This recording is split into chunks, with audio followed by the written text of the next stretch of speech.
This government meeting is brought to you by Eastworks and our local cable subscribers.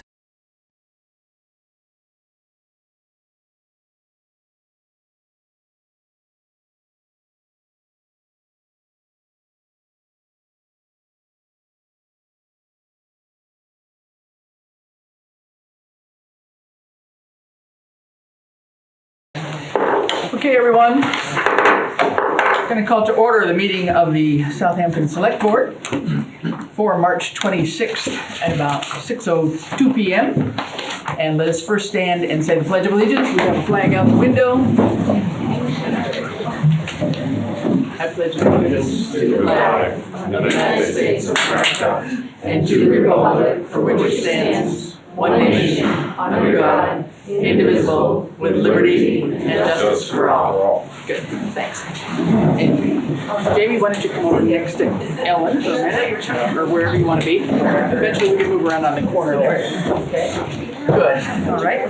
And now we have a FinCom quorum, so would you like to call your meeting to order first? Call the Finance Committee meeting to order at 6:03. Okay, so we are called to order. So tonight, before we start, I just wanted to let people know that we decided to meet up here tonight, and I appreciate you squeezing into the chairs. We've tried to put in as many as we could without violating any laws or something with the fire chief, but we tried to leave enough of an aisle, so hopefully it may not be comfy, but I'm hoping that everybody's able to move around and at least hear what's going on.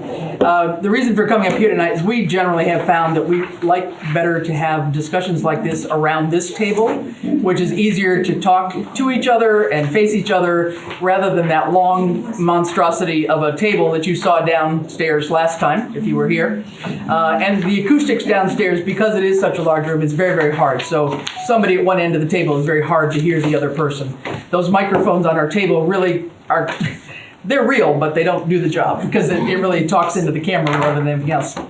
So we will get going with citizen speak in a minute, but I would like to say that the idea of having the meeting up here too is just to increase our ability to discuss and have a bit more collaboration in kind of almost a round table format, even though it's not exactly a round table, but that's the intent. We will, yes? Do you want to preview the agenda before you? Yes, thank you. I will. Yep. So we will. She's working solo tonight. So. Everybody wants to. I'll turn it over.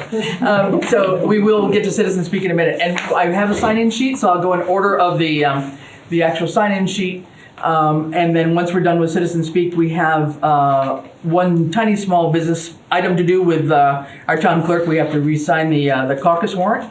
And then we will get into the actual agenda items, which will first be the budget task force recommendations, then moving on to the FY27 budget requests, of which we have, to start off with, is all the budget requests that came in from all the different departments.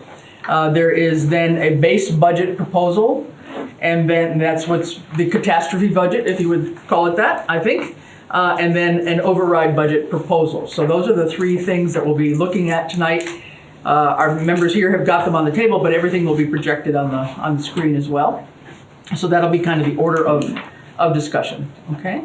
And our goal tonight is to leave here with budget numbers. We must leave here tonight with what our base number is and what our override potential number is, okay? So that's the plan. Hopefully we can have an orderly discussion and get through it all. For the purpose of citizen speak, because we have the microphone here and only one camera, which is facing this way, I'm going to ask people that have signed up to speak when I call you, if you could kind of come and stand between John and Ellen a little bit so it's close to the mic and we can catch you, and we'll shift around a little bit, but that will at least get something going. And Scott, we are recording, right now? So this is not live, well, yeah, it's being recorded. It will be picked up by Easthampton Media in the morning, and it should be posted by tomorrow. They turned around very quickly. They know that we're recording tonight, so I'm pretty sure you'll be able to see it sometime by tomorrow afternoon for sure, okay? That is one of the disadvantages of meeting up here, is not having the live recording. Okay, first up, Margaret Larson.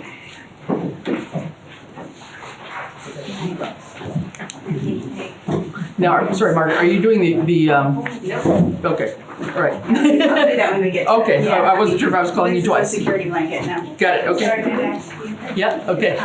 Okay, so I'm Margaret Larson and I live at 9 Davis Street. Yep, And I wanted to address a comment that was made last meeting about the lack of capital planning.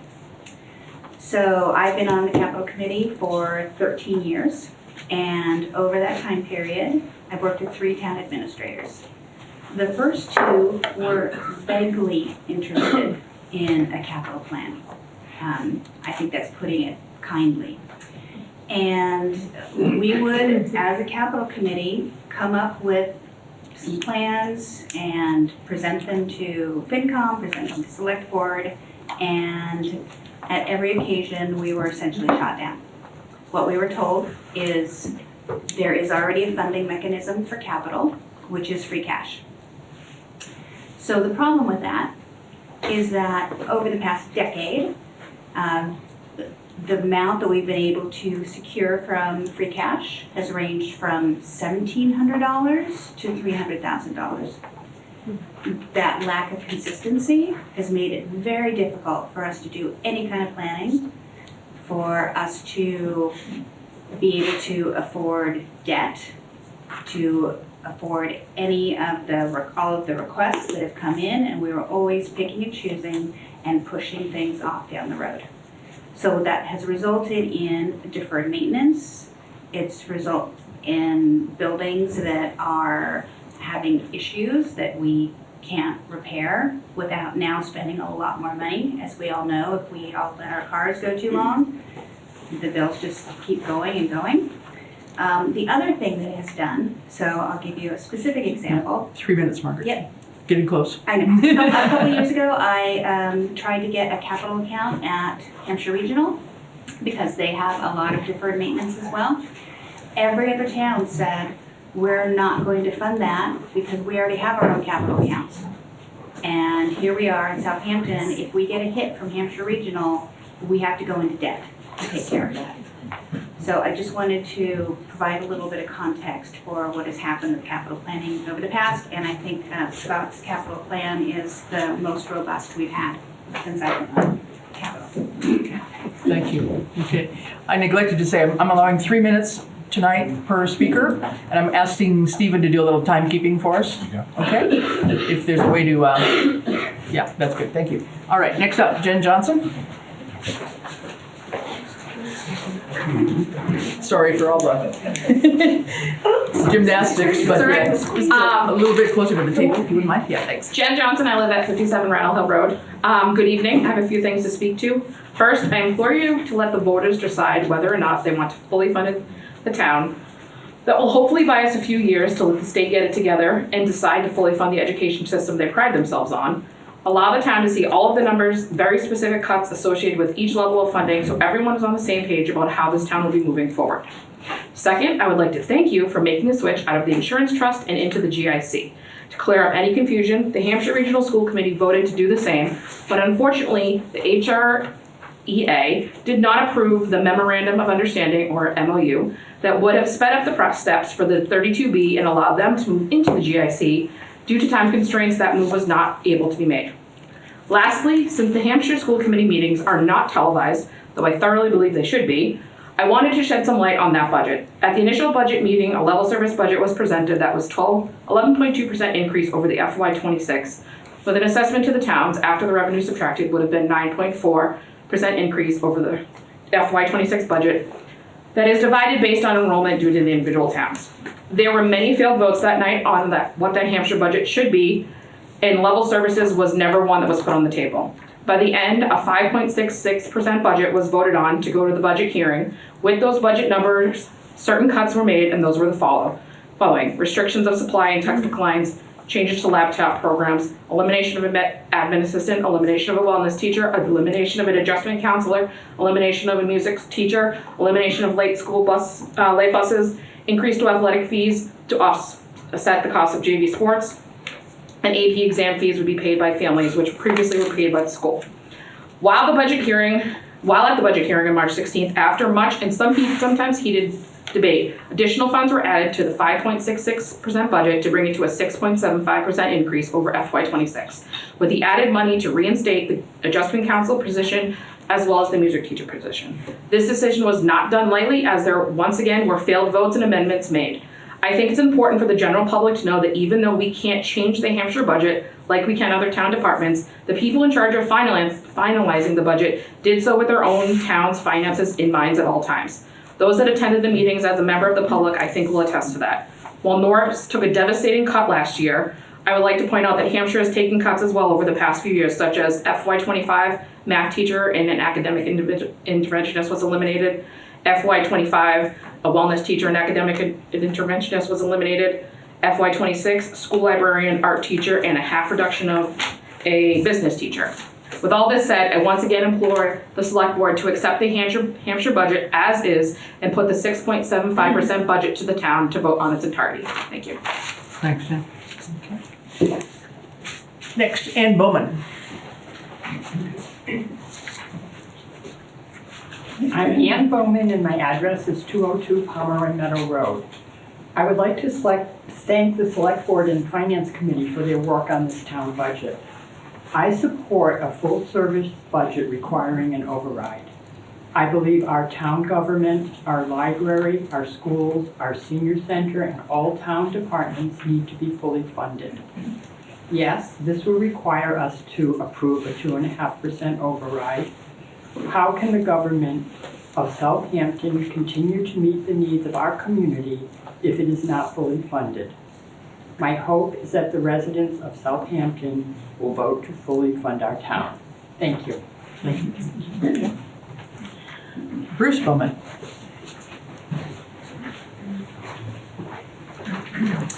Bruce Bowman, 202 Pomeroy Meadow Road. I'm here tonight because I support our community. I support the override. Without it, Southampton is unsustainable. It cannot continue to function at a level residents expect and deserve. Essential services will be cut to the point where they are no longer functional. This override is about preserving three core pillars: safety, opportunity, and reliability. Public safety services, fire and police are fundamental and not optional to protecting all of us. Our schools prepare our children to become productive members of society. The library provides access to information technology and resources not only within our town, but across the entire state system. Our senior center is equally essential. It reduces isolation, fosters connections, and provides access to health programs, resources, and nutritious meals for older residents. We depend on reliable, well-maintained infrastructure, roads, public works, essential services that keep our town running safely and efficiently. We depend on those every single day, often without thinking about it. These are not luxuries. They are the foundation of a healthy community. The pillars of safety, opportunity, and reliability are what keep Southampton sustainable and safe. Supporting the override means supporting all residents of this town. I encourage the voters of this town to pass an override. Thank you. Kathleen Borachowski. Good job on the last one. We're in a Polish town here. Hi everyone, I'm Kathleen Borkowski. I live at 9 Fitch Farm Road, and I'm speaking tonight in support of the override. I am also requesting that it be presented to voters as a single question vote, because what we are really deciding on is not what individual departments deserve funding, but rather what kind of community we want to be. Across every department, the message is the same. Services are stretched to the limit and have been slashed year over year already. Without this override, we are not making small adjustments. We are facing real losses. At the Norris School, a $500,000 reduction would mean eliminating an assistant principal, losing reading interventionalists, cutting paraprofessionals, and reducing critical supports like nursing, occupational therapy, and speech services. This is in addition to the devastating reductions already enacted from last year's failed override. These services are not extras. They are core infrastructure that our children need to succeed. At the library, the situation is just as stark. 3 out of 4 staff positions would be cut, leaving a single director to run the entire operation. That means all library programming would be eliminated, including all youth programming and playgroups, summer reading, and tech assistance. The hours would be reduced and we face the very real risk of losing certification, cutting our town off from shared library resources across the state, including the loss of ebooks and the Libby app. At the senior center, the elimination of 4 part-time positions, program, volunteer, and outreach coordinators, plus a part-time admin, would leave 1 full-time person to deliver daily programming, manage van transportation, and public benefits counseling to more than the 2,300 older adult residents in Southampton. In addition, this 1 employee would handle appointments to any Medicare and SNAP eligible individuals in Southampton. In public safety, demand is rising, not falling. Police activity is up 14%, reported crimes up 41%, and felonies up 86%. Officers are responding to hundreds of medical calls and thousands of service requests each year. This override is not about expansion. It is about maintaining the bare minimum ability to respond to emergencies in a timely and high-quality fashion. Our highway department is already operating reactively, handling storms and emergencies while falling further behind on road maintenance and infrastructure, all while operating with aging equipment. Complaints about road conditions and facilities upkeep will continue to go unaddressed if they continue to operate as they have. These are not separate issues. They are interconnected. Each of these departments supports who we are in Southampton and what we are trying to build for ourselves and our future generations. We cannot and should not pit them against each other. Splitting them into multiple questions forces impossible choices between essential services that are already at minimum capacity. This override is about preserving the foundation of our town: education, safety, infrastructure, and care for our most vulnerable. If we want to remain a community that supports families, protects residents, and cares for people at every stage of life, the path forward is clear. Please support the override and present it as a single question vote. Thank you. Next up, Nilda Cohen. You have me at a disadvantage because I have vertigo. Oh. And I didn't think I was gonna have to stand up and, Well, so my delivery may be. We can hear you from here. Okay. You may not be fully recorded, but I felt it was important for me to be here because Okay. I have been following the meetings. I was moved by the parents that showed up at one of the meetings. And I'm, everything that anyone has said here tonight, I support. You have to fight for what you believe you need and you want. It's all a matter of cost. My biggest issue is that this select board and employees in this town have not managed the finances in a manner that has prevented this crisis. And you know what I'm talking about. There's been a lot of misspending, and you need to kind of come clean with all that and tell the people that the 2.4, 2.7 is not gonna fix everything. And I come to meetings, I write emails, I ask for public information. They go to Scott. The town clerk forwards my request for public records to Scott. Am I being tracked? Can I speak? I'm a voter. I'm entitled to have information. And yet, that's a red flag. You don't give me reports, something's cooking. And this board is very weak. The Finance Committee has made very bold statements. We are in trouble. We need to do something. I respect them. And they're new to this town. The other people around this room, other than John, who has spoken very candidly, everybody else has voted it down. He has been the only one with the knowledge and the backbone to say it how it is. I've been involved with this town for maybe over 20 years of my 42 years here. I've been on finance, select board, renovation of the Norris School. I have paid my dues, and I will die here, but I wanted to stay the town that I moved in, the town that I moved in. And I wish you all that you speak up and say what you feel. I am told that people are afraid there's going to be retaliatory action if they say something on Facebook.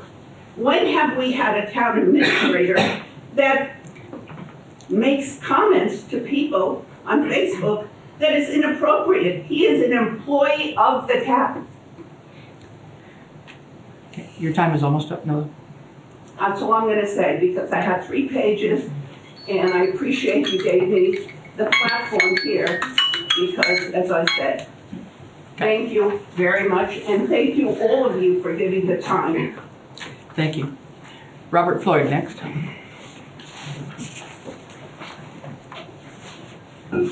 Robert Fuller, College Highway, speaking as town moderator. The meeting is going to be May 2nd, Saturday, so the warrant needs to be posted the latest by Friday, April 24th. But I also want to give a heads up, I'll be appointing 3 Finance Committee members, and I plan to appoint them in May. Anyone who has interest, please send a letter of intent and resume to town moderator at townofsouthampton.org. Have a good evening. Cheers. Thank you. Aaron Sims. Hello, Aaron Sims of 42 Leadmine Road. I'm speaking tonight as a part of a growing group of residents who are actively organizing to support a successful override. There is real momentum and building in the community, and we are working to mobilize residents to vote in favor of that override. As we started organizing, one concern has come up consistently. We believe that structuring the override as a single comprehensive proposal gives it the best chance of success. When funding needs are split into multiple questions or categories, it can unintentionally divide support. Residents may agree that the town needs investment overall, but disagree on individual components, which can lead to the entire effort falling short. A unified override allows voters to consider the full picture, including schools, services, and the overall future of the town. We have also found that many residents do not yet fully understand what is at stake if the override does not pass. For example, my understanding is that the library would no longer meet the requirements of the regional system, which could result in losing access to shared library services. And I don't think most people respect or understand that. Clear, specific communication about these types of outcomes will help residents make informed decisions. Our goal is simple. We want to see a successful outcome that reflects the needs of the community and provides stability moving forward. Thank you very much. Thanks. Amy Verla.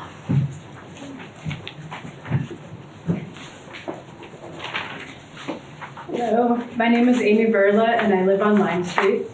I'm surprised to be up here speaking at a select board meeting in front of a crowd because I don't consider myself an activist or a public speaker. At a time when everything feels so divisive in our country, I am drawn to do what I can to rally beside those who are fighting to keep our town strong and whole. I moved here about 6 years ago at the beginning of the pandemic with my husband and daughter. My daughter is now a thriving and happy first grader at Norris despite the loss of art class because it is a nurturing and safe environment. I believe that a big reason the school has these attributes is because it is located in Southampton, where kindness and community are ingrained because they are so important to the fabric of the town. We are at a turning point in this town where we could choose to make devastating cuts that leave us without a functioning library that helps educate people of all ages, provide free community support and entertainment, and bring people together. Without a school that can provide a rounded education for the varied requirements of the growing population of children who attend, without a thriving senior center that can engage and assist the aging population that accounts for 1/5 of its residents, without a well-equipped highway department which allows us to safely use the roads, sidewalks, and infrastructure and beautifies our common spaces, and without a fully staffed and equipped fire and police department who keep us all safe on a daily basis. I encourage the board to do what they can to stand up for this community by valuing our quality of life, our jobs, our safety, the values of our homes, our children, and our aging adults by keeping this vote as clear as possible and keeping it to a single issue: the funding the town needs to help take care of people who live here and keep it a place that people want to call home. Thank you. Thank you. Jessica McConnell. Jessica McConnell, 24 High Street. There is an article up for town warrant to decrease the CPA funding from a tax levy of 3% to 1%. on a home valued at $478,000, this would decrease the property tax bill by $100 a year. I have been told that making this change is a bad idea because it lowers the matching funds we receive from the state. This is true, but the current CPA account has approximately $1 million in it and would continue to grow. As a homeowner, if I was saving for a luxury item and my grocery funds were running short due to high inflation, I would decrease the amount of money I was adding to my dream purchase account in order to afford necessities. In this example, the luxury item savings would be the Community Preservation Act levies, and the necessities would be the operational expenses we need to run the town: police, fire, highway, library, council on aging, etc. This article is intended to appeal to voters who know we need an override but need financial assistance to make it happen. Maybe by reducing one portion of their tax bill, they will vote to increase the portion of their bill that goes to the necessities. There are voters in town who will vote to maintain the 3% CPA tax and vote yes on the override. To those citizens, I say thank you. There are Southampton voters who will vote to reduce the CPA levy and vote no on the override. To those households, I implore you to think hard on what you will be losing and make sure you and the town can go without. This article is a compromise with Southampton citizens. Compromise is something we all used to know how to do. Thank you. Thank you. Heather Pellegrini. Hi, Heather Pellegrini, 76 Crooked Ledge Road. First of all, I just want to thank both of these committees. I know this is a really hard job you got to do. And I'm going to disagree with some of the folks that think that the one line item for full override is the best call. I've been here almost 20 years. We've had a lot of requests for overrides. And when they're all dumped together, I think people, they kind of get suspicious. And a $350,000 capital fund with some kind of questionable comments made about its usage. I don't know, I think that's one that's going to raise some red flags with some voters. And again, the trust factor is what's going to get this passed. That's just my 2 cents. Line item override might have a better chance of getting passed. Thank you. Okay. Alice Bedecker.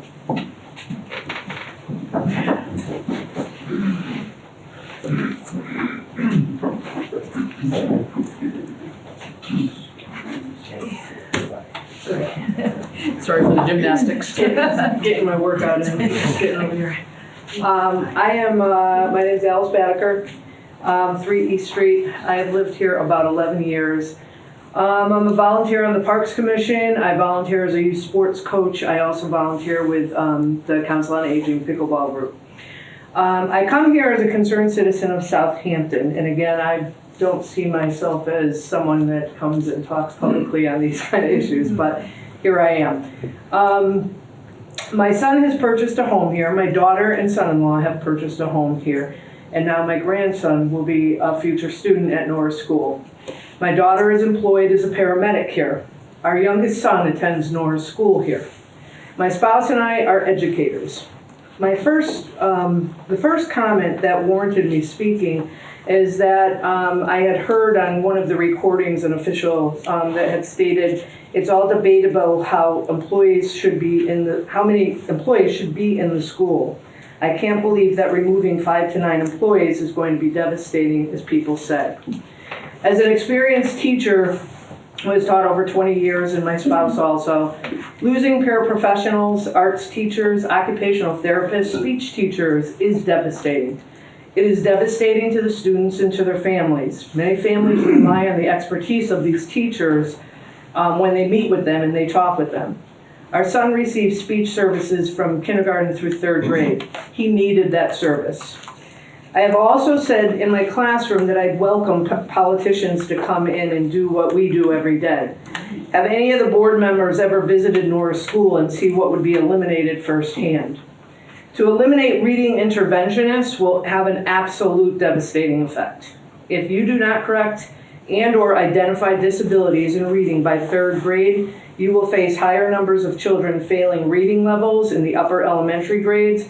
The cost to the students and the cost to educate them further down the road will increase dramatically in future years. I read town members' posts about cutting paid positions at the senior center. The senior center is a place that town members can go to socialize, improve health with active programs that are offered. The senior center supports Norris School with supply drives and coat and mitten drives. This is a community that helps one another. Our town has a large senior population. We need to provide services for this population. As for cuts to the library, I really can't imagine it. My spouse is the type of reader that has 3 books on the counter, books on Libby, books for our son, and where we went the first day, our son had to do a report on Samuel D. Champlain. All the librarians know them by name. I read some, but you're more likely to find me at the pickleball courts. Someone posted, why did the town choose to build pickleball courts or splash pads? My point is that there are varied ages and needs in this town, and as a community, we must consider everyone. As we hear budget and place votes, I hope, and my suggestion is to list the cuts clearly on the vote choices so that people can consider and understand what they're voting for. Consider ideas about the CPA accounts. Southampton should be a town that people want to move to or stay in, not move away from. Thank you. Thank you, Alice. Next up, Bruce Coombs.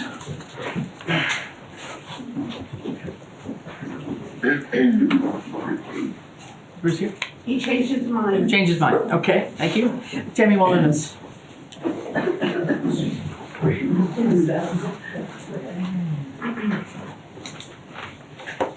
My name is Tammy Walunas, 298 College Highway, and you've all seen me up here. I've always stopped.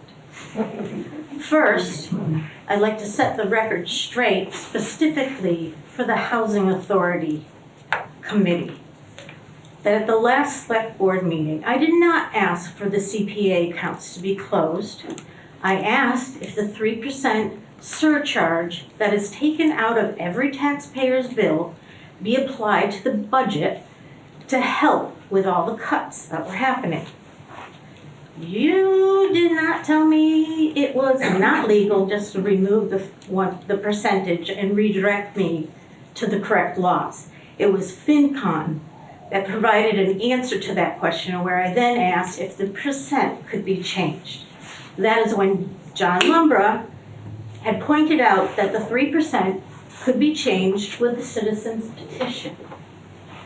So let me gnaw on this a bit more and let you know that this isn't a dead end, and I will follow it through and doggedly attack this project going forward.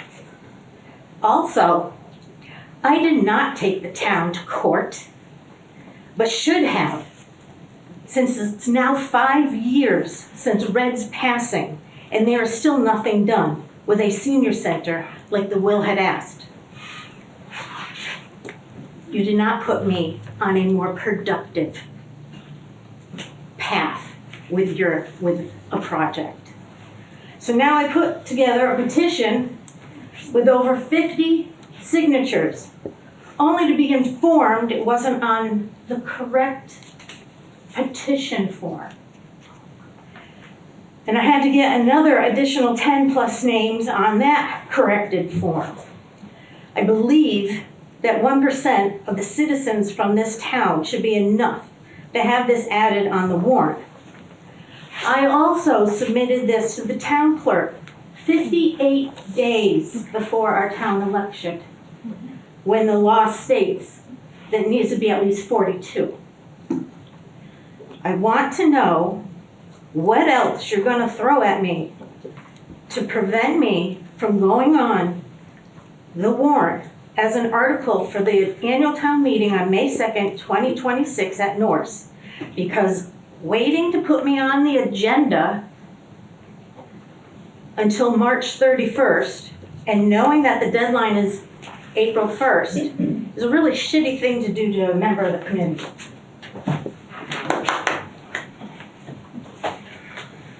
If I may answer that. Yeah? It is actually on the agenda for next Tuesday's meeting. Good. Thank you. But it is the 31st, with the cutoff the next day. The 31st is the next meeting, Yes. and that's when we close the warrant articles, is April 1. Right. That's correct. Yeah. Last one up, John, I'm sorry, I can't quite read your last name, Perarella? I'll pass. You'll pass? Okay, fine. Okay, thank you, everyone. That's everybody who signed in, so thanks, everyone.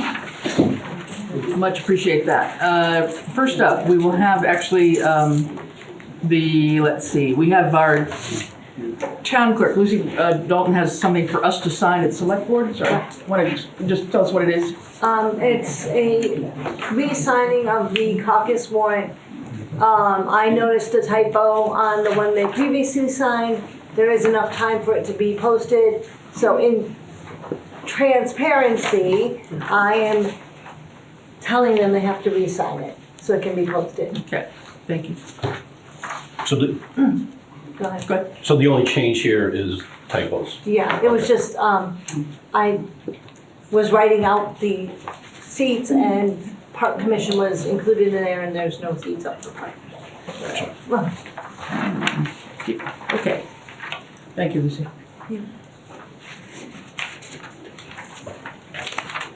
All right, I think then our first order of business, sorry, get Stephen to sign that? Yep. First order up, then in terms of our agenda, new business. Get the right one here, hold on. Yep. Here we go. Yep. Will be the budget task force recommendation, and I believe Margaret's going to be delivering that to us. Thank you.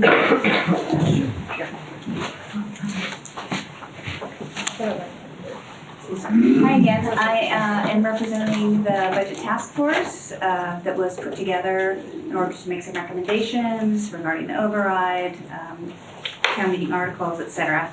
And I will say that because these are complicated issues, that we did not always come to a unanimous agreement. So in this document, it specifies where we were able to come to a unanimous agreement or if it was majority only. There are several people from the task force here that are happy to answer questions once you get into the thick of it. But I do have to read this into the record, so I apologize for the time. Just speak a little bit louder, perhaps. I shall. Okay, background. Southampton Budget Task Force was created to have discussions, review options, and provide guidance to the Select Board and Town Administrator on the FY27 budget.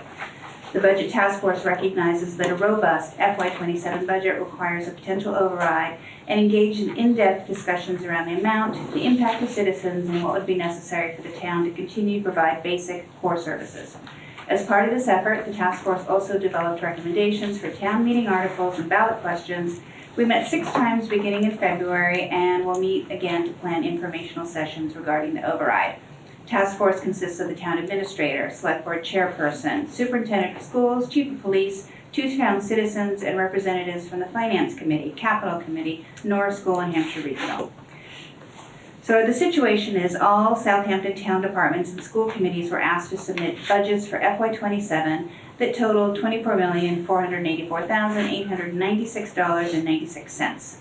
This number also includes $350,000 for capital projects.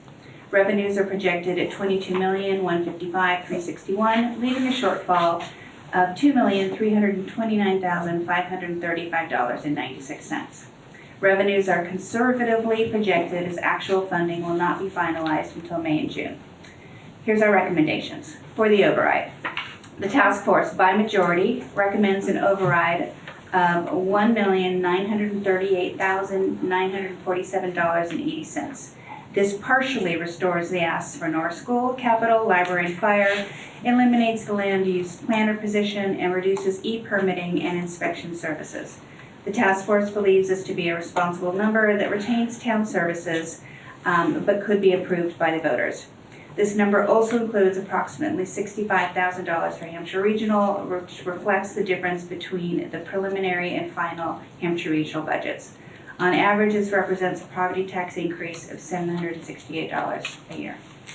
Town meeting articles. Task force unanimously recommends that 2 budgets be presented at town meeting with the goal of getting both passed: an all department-based budget and an override budget. By majority, the task force also recommends that the Hampshire Regional budget be presented as a separate article, separate from town departments. We recognize that any of these articles can be amended on the floor. The first article, Budget A, the non-override budget that ensures we meet statutory requirements for an approved budget. This includes town administrator recommended reductions to all town departments and is a bare bones budget that reflects drastic cuts to our services. This budget does not include the line for Hampshire Regional. Next article is the Hampshire Regional budget. The task force acknowledges that it's important to offer our citizens some agency in approving the Hampshire Regional budget. The group discussed but did not reach a conclusion regarding the budget amount to be presented at town meeting. The options we discussed were to A, request the full ask for HRHS, or B, request $65,000 less and incorporate the difference into the override as a contingent approval. In the event the select board approves the latter, it is reflected in the proposed override number prepared by the town administrator. DESE, which is the Department of Elementary and Secondary Education, considers contingent approvals based on overrides to be rejections until the contingency occurs. If the override does not pass and one other town rejects the budget, Hampshire Regional must prepare a different budget for a future vote at a special town meeting. The task force further acknowledges the complication that if the Hampshire Regional budget is voted down on the town floor, or an override that includes Hampshire Regional does not pass, but 4 other towns approve the budget, Southampton is obligated to fund the full ask. This would require a special town meeting to approve a line item transfer within the approved budget. Finally, next article, Budget B, is the override budget for inclusion on the May 19th ballot.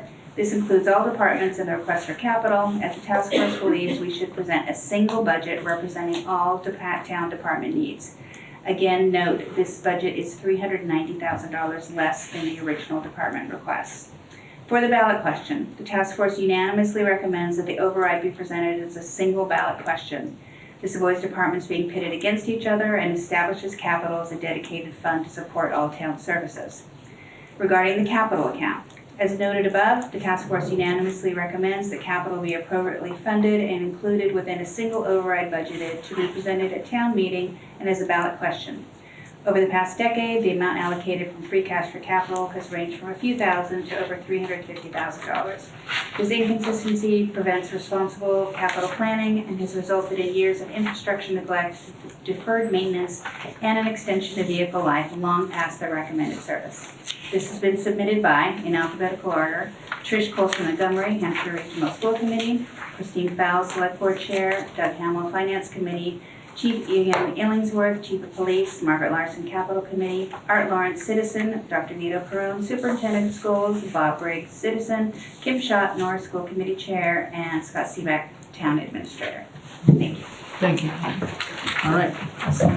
Thank you for reading that into the record. I think, do we need a motion to accept that, or I don't think we do. I think it's acknowledge that it's read into the record publicly. With appreciation. Yes, with. We've never had this level. Excuse me, could we, yeah. Okay. Yes, go ahead. I just want to express my appreciation to the budget task force, coming from all different perspectives. They put in a lot of time and energy to help the town figure out the least damaging way forward, and I appreciate that. We're moving in the right direction. Okay, thank you. All right, so let us move into the actual budget discussion tonight. As I mentioned, we have basically three budgets, which I think we will have. Sorry, if I could. Yes. I know that at least to the committee. Madam Chair, may I interrupt the meeting?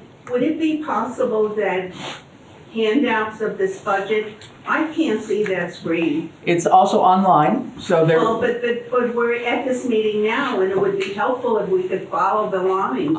We could certainly hand a copy to you. We don't have enough copies for everyone tonight. I'm sorry, the idea was not to have everybody have a copy because it's online and and on screen rather, and it will be online as soon as we've made our decision. But you may have a copy from one of our members here tonight. Thank you. So if I could, I think the committee, the committee, finance and select board have had these copies for a couple days now, and it's not the first time we've seen them. So I wonder if before we jump into, I'm sure, a very lengthy process, maybe we have a general discussion. We might be on consensus already on certain things, and then we can just figure out what we're not. We could, yeah. I was going to have Scott to show us what the full ask budget was, but if you want to have a discussion before that, is that what you're saying? I mean, the full ask was the 24 million. We were just going to show what that. No, Oh, I'm sorry, total budget. The full ask, I mean, would you rather not have that up on the screen, or? I mean, just so. You're the chair. Well, just so that people can see what we're talking about. So this was the full ask that people. Maybe I can just do the process. I can just talk about the process really quick. If you like, whatever. And makes then open sense. it up. Yeah, okay, but we'll come back to John's point. I mean, I think it's hard to figure out if we're in a consensus if we don't know with everybody sharing what we're talking about. But I'm not necessarily, I'm not talking about jumping right to the numbers. Okay. Like, right now, do we all agree that we are not looking to put a multiple overline department by department by department on the ballot? Right? I think it's now I would say it's a department, the town budget numbers, and I believe that Hampshire Regional has to be separate, and we have no choice but to vote on the number that includes the $65,000. And I think that's a statute. So I think that question has to be by itself, but I think that number with the 65,000 has to be in every single option we have. Like, we don't have a choice in the doomsday to cut it down because the law doesn't allow us to do that. So I personally think it should be Hampshire Regional. There's the number that they put forward. We vote it up, we vote it down, or we pass on it to a future meeting, which gets us that 2 weeks out to see what other communities do. And then the town as a whole, here's a budget. Now, it may be the full X, it may be the something in the middle, it might be it's not gonna be the doomsday. I think that's where we can spend our time talking. But does anybody disagree? Well, let's get some other points, yeah. Well, I think that has to be a topic for the next meeting about how the warrant is organized. Well, I would like to understand that now before I start getting into settling on a number. I mean, we weren't going to get into how the articles and everything was going to be arranged. We were trying to figure out if we could come to an agreement with a budget tonight, both the base budget bottom line figure and an override number. The third bullet point that we're going to get to right now says fiscal year 27 override budget proposal. This is proposing, this is how we're proposing to put it forward. So it's clearly on the agenda. The organization of the articles is on next meeting, and it could be an open meeting violation because it's not on the agenda. I'm not talking about what the article is or the wording. Not the content of it. So, okay, Reggie? I just wanted to, the last couple of years that I've been involved, the town moderator has taken it upon himself really to break things out line by line, which is not what you're talking about. So I just want to make sure that that doesn't happen.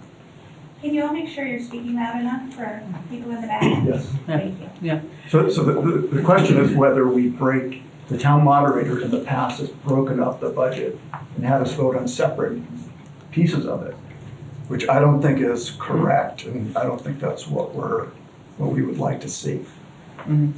So I wanted to get the select board's thoughts on that. To my knowledge, I mean, last year, I don't believe we went, you meant by department department? That has happened in the past. I think last year was at least one of the years where we did not do that. I think we're looking not to divvy it up, but here's a bottom line figure, is my understanding. I think that is the simplest way to present it. But again, we'll get into how we present the budget articles really more next week. Yeah. I'd rather not get into that discussion today. Tuesday night, we'll be talking about that kind of detail, okay? If that's okay. We had issues last year. I know, and that was because I think we tried to combine too much into one question. So this year, I think we want to try and be sure that we separate it out and have it very clear in terms of what the actual budget is, what the base budget is, and then what an override budget is and the implications therein, okay? And then I have a general comment. We're talking about a fallback, full ask and then a fallback. The fallback is very close to the full ask, and I'm just... Well, that's where I think we're going to spend time on what are those numbers, because that's what we have to decide tonight what that is. But So I mean, I would suggest that we don't even do the interim step if it's so close to the full ask, then you're going to confuse people. Or you have an interim that's more like halfway between the two numbers rather than near the top number. But whether we do a full ask and a secondary ask, or we just do a single ask for an override, I would suggest that it is all town departments together. Yes, one number. I agree with that. Yeah, I think I would also Doug? echo John's sentiment and the recommendation of the Budget Task Force that the individual town departments, including Norris, are not split out into separate asks, separate override items. At least in respect to Norris and the rest of the town departments, which we control, unlike the Hampshire Regional Assessment, the town is the school and the school is the town. So I would be in opposition to multiple override asks for individual departments. Understood, okay. And what I'm hearing is that the town departments would be together, but you're still recommending that perhaps Hampshire Regional be pulled out? Well, yes, I am. And again, I go by this select board, this finance committee has no governmental authority over the Hampshire Regional. A separate independent body has done that. We can only take we're required to put their recommendation before the voters. And it is what it is. I mean, we can make recommendations and speak to it, but we have to put it in there. And if the townspeople, the legislative body, which is the town's meeting, they vote to support it, then we've got to figure out how to do it. If they potentially pass for a future meeting, which has the same effect as a failure, and in the meantime, one of the other 4 communities does it, then we can address it, and we'll get our vote on the override, and we'll be in a different seat if our override passes versus if our override doesn't. Right. Versus if we keep it in there and our override fails and no other community votes it down to, I think it was Margaret, we've got to find some, we've got to have a special meeting anyways to find another 65,000 somewhere in here to move it through, which is why I think those 2 are separate items. If I may, to expand on John's point.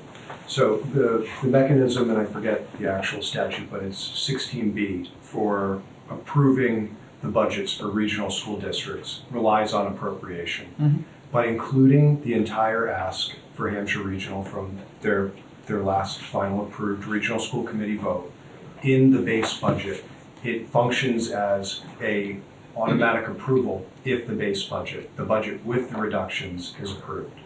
So that speaks to what the difference is between having Hampshire pulled out versus in the base budget. The base budget, which I have not been part of the town meeting, that it hasn't been approved, if the full certified amount is in there as an appropriation, the Hampshire Regional budget is being approved. Okay, yep, okay. Other points that people would like to just discuss in terms of consensus and where people's heads are in terms of recommendations? I'm also in favor of putting forward an override number. Yeah. Whether it's 1 or 2. Correct. Putting something. Yeah. Well, I'm just saying. Yeah. No. There's nobody here saying no. We're going with the no override cut budget. No. Okay. I'm hearing that too. Yeah. I think it's. I'm not sure, Ellen. Any thoughts? I mean, I'm not hearing from other people around the table before, even in our last meeting, it was seeming like we were heading toward an override. I mean, I think that's been a large part of what the task force was focusing on, much more so, honestly, than the base budget. We took a look, I think, just procedurally, took a look at the full ask that had been presented, and then started figuring out, can we manage that, and if we can't manage that, where do we trim and how do we get to an override number that might be reasonable? And so that's kind of how the task force, I think, ended up with a 1.9 at this point in time. Madam Chair. Yes, sir. Everyone's been concerned about what the citizenry can afford. We don't have any polling. We only have our own instinct. And I'm not convinced of the magic between, what's the differential? 300,000. 300,000. 390,000, I believe, or something like that. The initial request, the maximum override, was, with some adjustments in approach, essentially a level services approach. A little bit different here and there and approach to different challenges, but I'm worried about kicking the can down the road. Okay. I'd like to let Scott tell us a little bit about the process, though, on the full ask that we're looking at. So we have the full request. Yep. So I presented to the Select Board and the FinCom 3 packages. The first one is the request budget, which was a little bit under $24.5 million, and that's That's not like a wish list. That was really a conservative request from all of our departments. There's not a lot of additions to it. Really the main additions to that budget were like the health insurance mitigation fund, which we're gonna have to pay, the run-out claims, which we may or may not have to pay, and we have a 5-year period that we're gonna be able to pay those out per state law. Like the part-time inspectional services for like $16,000, part-time library technician, the collective bargaining agreement funds to resolve any outstanding collective bargaining agreements, and the capital funds. One of the things is, the impact. I think that there was a concern with the budget task force about the impact on the taxpayers. So with that, the impact on an annual basis would be about $900 on the average homeowner. The other issue, I guess, with any type of Proposition 2.5 increase is sustainability. Our revenues are not going to be growing over the next couple of years. The state is not going to be saving us in the next couple of years. A lot of what is in the budget has a lot of incidental or soft costs that are associated with it, such as health insurance, which can range anywhere from $25,000 to $30,000 per employee, retirement costs, insurance costs. So it's pretty significant.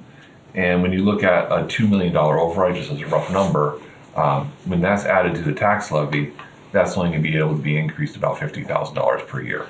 So one or two insurances in that, insurances within that $2 million override would essentially wipe that out. And then you have all the other soft costs and the costs associated, which would be a negative towards our revenues.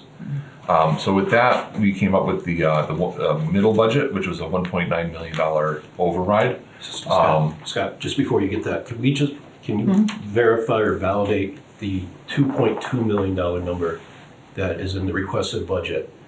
The $2,239,000 is there, but the report is $2,329,000.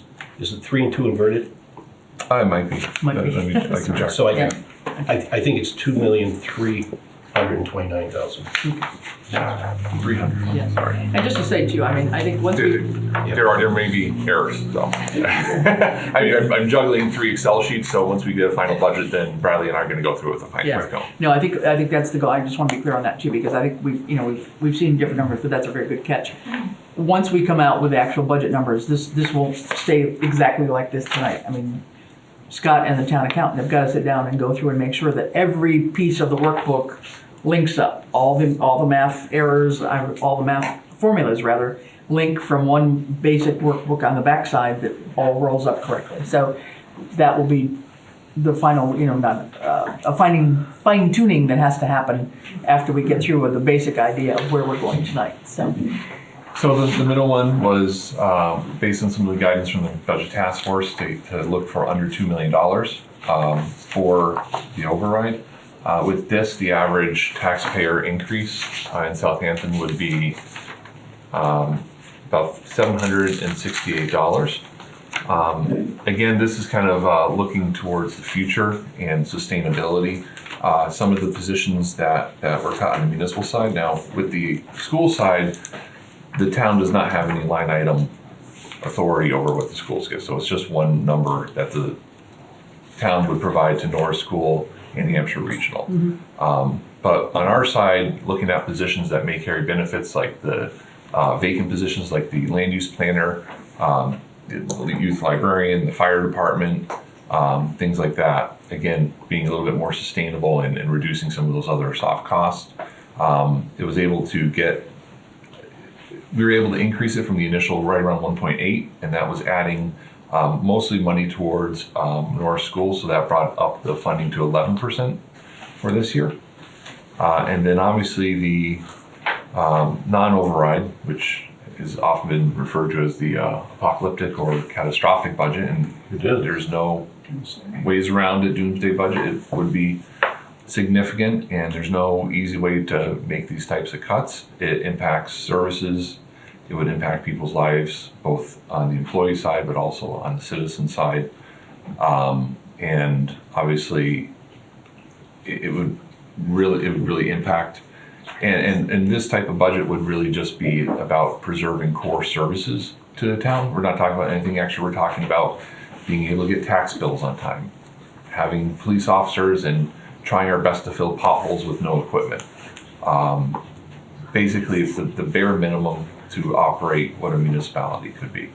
And, we can, obviously, the cuts can be changed, but the unfortunate part is on the town side, most of our costs are personnel costs. And that would, that has a pretty big impact on everything.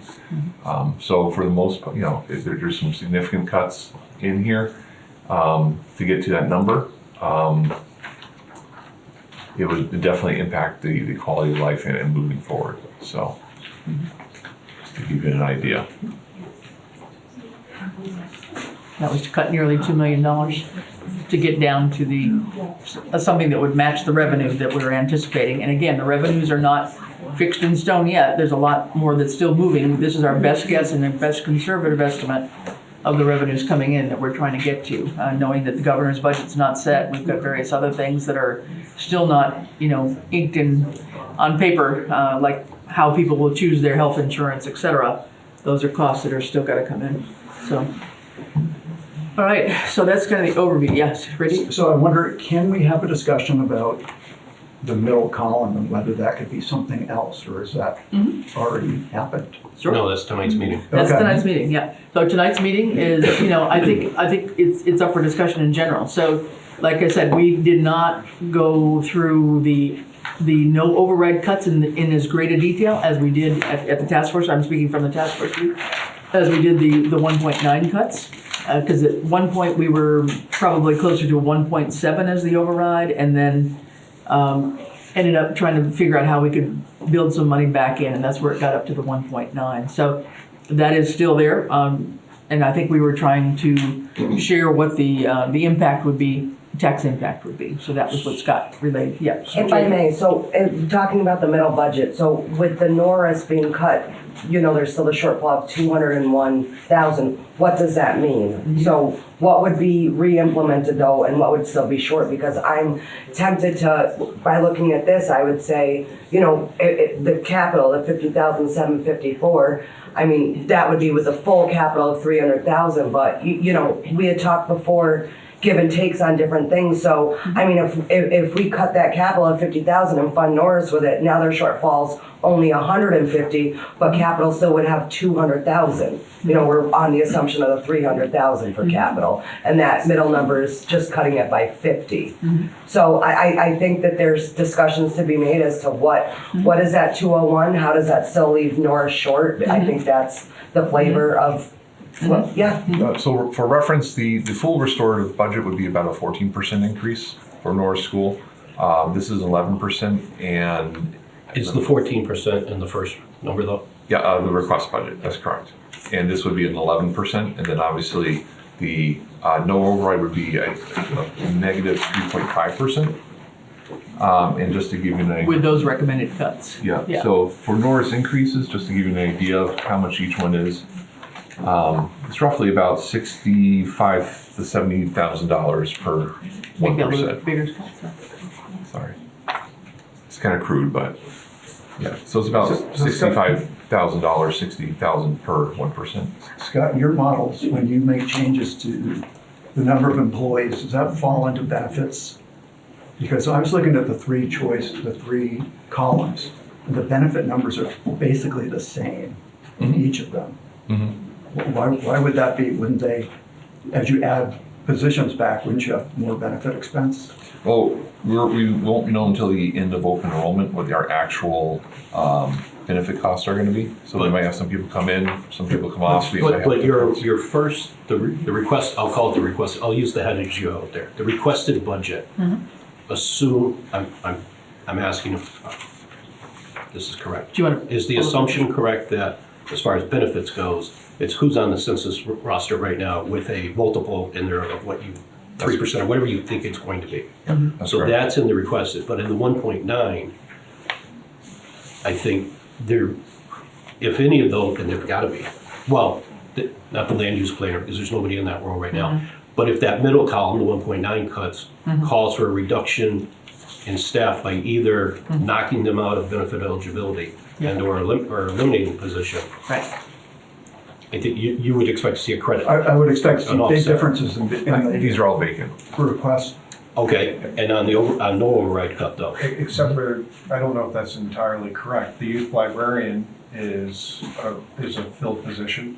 That could, No. It's only not a filled position because our director retired in January and our children's library But stepped into compared to the last interim. year's Correct. services, Yeah, it it's was a vacant filled right now. position. And so what this reflects is putting it down to a half-time position so that it would not be benefit eligible. And one thing I do want to stress is that we will have to revisit the budget as a special town meeting, probably in September or early fall, to make adjustments, because we won't know what the exact insurance costs. We don't know what the unemployment costs, and there's a few other things that are going to be out there that we're going to have to make adjustments for. Just to close the loop on the benefit piece.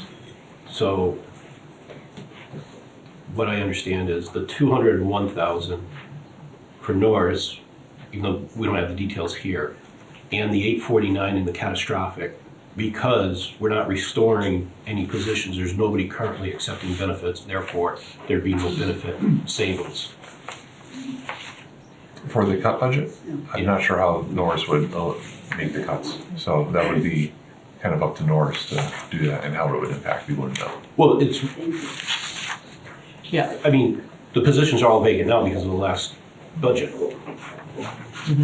Right, I mean, they're just not gonna So fill if you- those so if you spots. added 9 positions, I would assume there'd be benefits for 9 positions. Yes. Yes, And there would be a big difference Right. between these numbers. of Which is why you're thinking $300,000 there needs to be a Right. credit over on the other side. Yeah, and I think, Right. Just Yeah. from a comparison point of view. yeah, okay. And I think these are in the budget, the lines that were in yellow were the ones that are still in flux. And that's, I assume, is that reason that these all ended up being pretty much the same or not necessarily? I don't know. But if the requested budget passes, if we get the $2.3 million override to pass, we're not taking into account restoring 9, 10, 11 positions, filling the librarian position that's currently vacant, which I don't know, but I'm assuming benefit eligible since it's being discussed.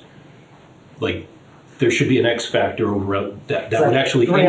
$300,000. I would think that would That would increase the 2.3 ask to cover for the benefits should it pass. Right. So the And as I two, mentioned, the sustainability of it. so the 2.3 is without really reflecting the full benefits, assuming that a lot of people would go back on the payroll. Yeah. So that could be an even bigger. What There's is, definitely a soft right cost. now, what is the family plan? For which plan? The health and or whatever is $47,000 a year? Hampshire County?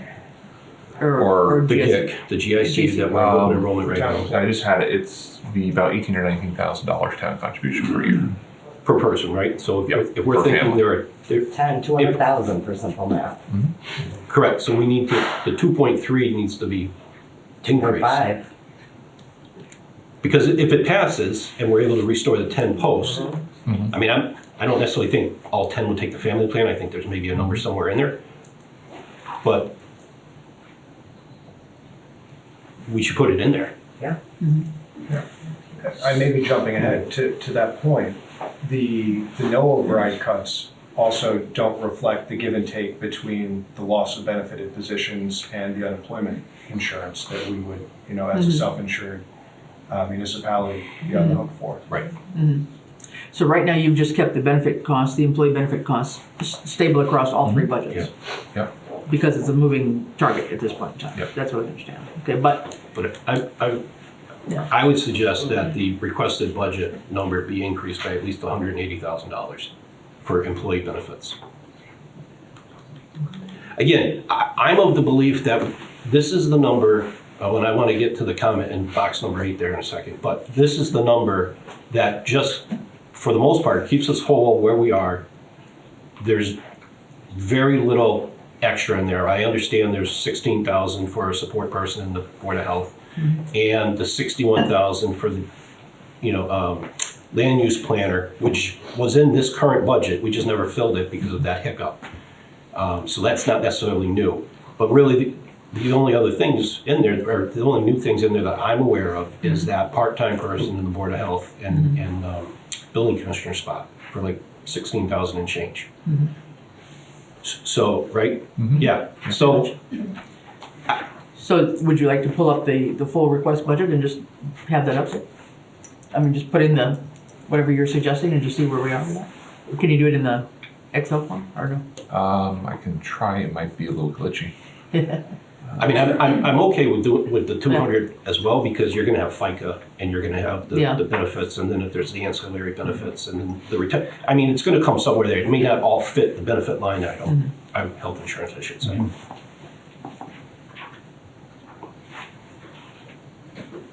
While Scott's doing that, because I think part of the messaging is Yeah. this maximum ask is to keep us whole. Yeah. Where we are. It's not really, it's to reinstate Yes.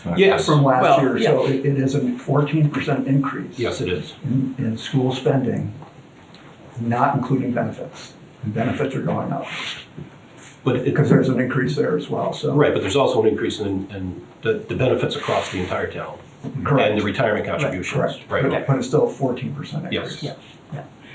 So, okay, so if you were to add that extra into that, you're talking closer to, sorry, whatever that one was. Go back to, Yeah, it's unfortunately, the screen is yeah, for some reason doing it like this, so. but where would it be? In the employee benefits part? So if you go to view, Yep. go to the tab view, Up top. the top. Doesn't do it the other ones for some reason. And select normal. Normal? Oh, thank you. Free of charge. You can't afford help like this. Especially at tax time. So the employee benefits budget, yeah. Same comment. Now, the 1.425, that's also a little on the higher mark. It depends how many people are going to be migrating to either Wellpoint or H&E. So there could be some savings on that, and I think the estimate was a little bit lower in the 1.3 neighborhood, but we won't know until May 1st. So there could be some additional cost savings on that. I mean, that's part of our challenge, is that all those things in yellow are still unknowns and we won't know until the last minute, so. But you said the estimate was 1.3, so we were super conservative and putting 125,000 more in? Until we have our numbers in, we don't know. I mean, a couple extra people, the difference between the plans are $18,000 to $19,000 for Health New England and $27,000 or $28,000 for Harvard Pilgrim, which is a $10,000 swing. So 5 or 6 people that might, take a higher cost plan would be $50,000 or $60,000. We're trying to educate everyone as much as possible so that they responsibly purchase a health insurance plan that best fits their needs. Is that 1.1 million in fiscal year 26 budget, the budget that passed the town meeting, or the special, does that include the additional funds we had to put in? That's the original. Yeah, so that number is really understated right now, Yeah. because we already hit the 20% increase. Yeah, we had the increase earlier. Right. Okay. Yeah. So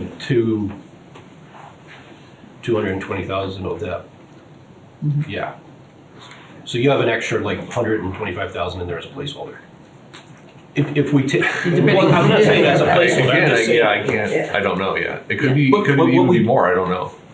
Oh, Technically, it could be but if we more. work this backwards, we know that on June 30th, our budget was 1,153,000, and 45 days later, we had to increase that by 20%. Right. So we can do the math to get that number, and then the difference is whatever that number is, and the 1.4 is the estimated placeholder you have, whatever that is. Well, that was under the Hampshire County Group Insurance Trust. So it's figuring out where the migration is going to be under their GIC. Right. Which is different because it has 8 different plans and it has lower cost options. And we've never had a choice before in Southampton. So are you comfortable leaving that at 1.4 and it passes and we reinstate 10 people and they all take the family plan, that you'll have enough money in there? Well, it depends if they reinstate supplies as well. So I don't know how many people are currently benefit eligible that have been reduced. I mean, I think that some of the people. What do you mean supplies? Well, the Norris Elementary had their total supply budget cut last year. Not just, yeah. Right. not Yeah, just but personnel. there are 10 positions, or how many positions, Kim? It comes up to, it's 9 full-time equivalents. Plus, and so 9 making 70,000 apiece, that's nowhere near the 800,000. But supply, I'm just saying for health insurance. Yeah. like supplies aren't gonna hit that. I think that number needs to go up by something. Yeah. In the event that the full ask passes. Because then, we don't wanna have the full ask pass and then have to turn around and say, well, we don't have enough money for health insurance now, so we need another one to go with it. Is the select board gonna put forward the full request? I'm certainly in favor of it. Well, I think that's where we have to talk about, that's what we're trying to talk about tonight, and we haven't got to that point. I mean, whether we do a full request, a override request that's at the middle level, or the full level. I think we're in agreement of an override, from what I'm understanding. But I heard the task force recommendation was. One number.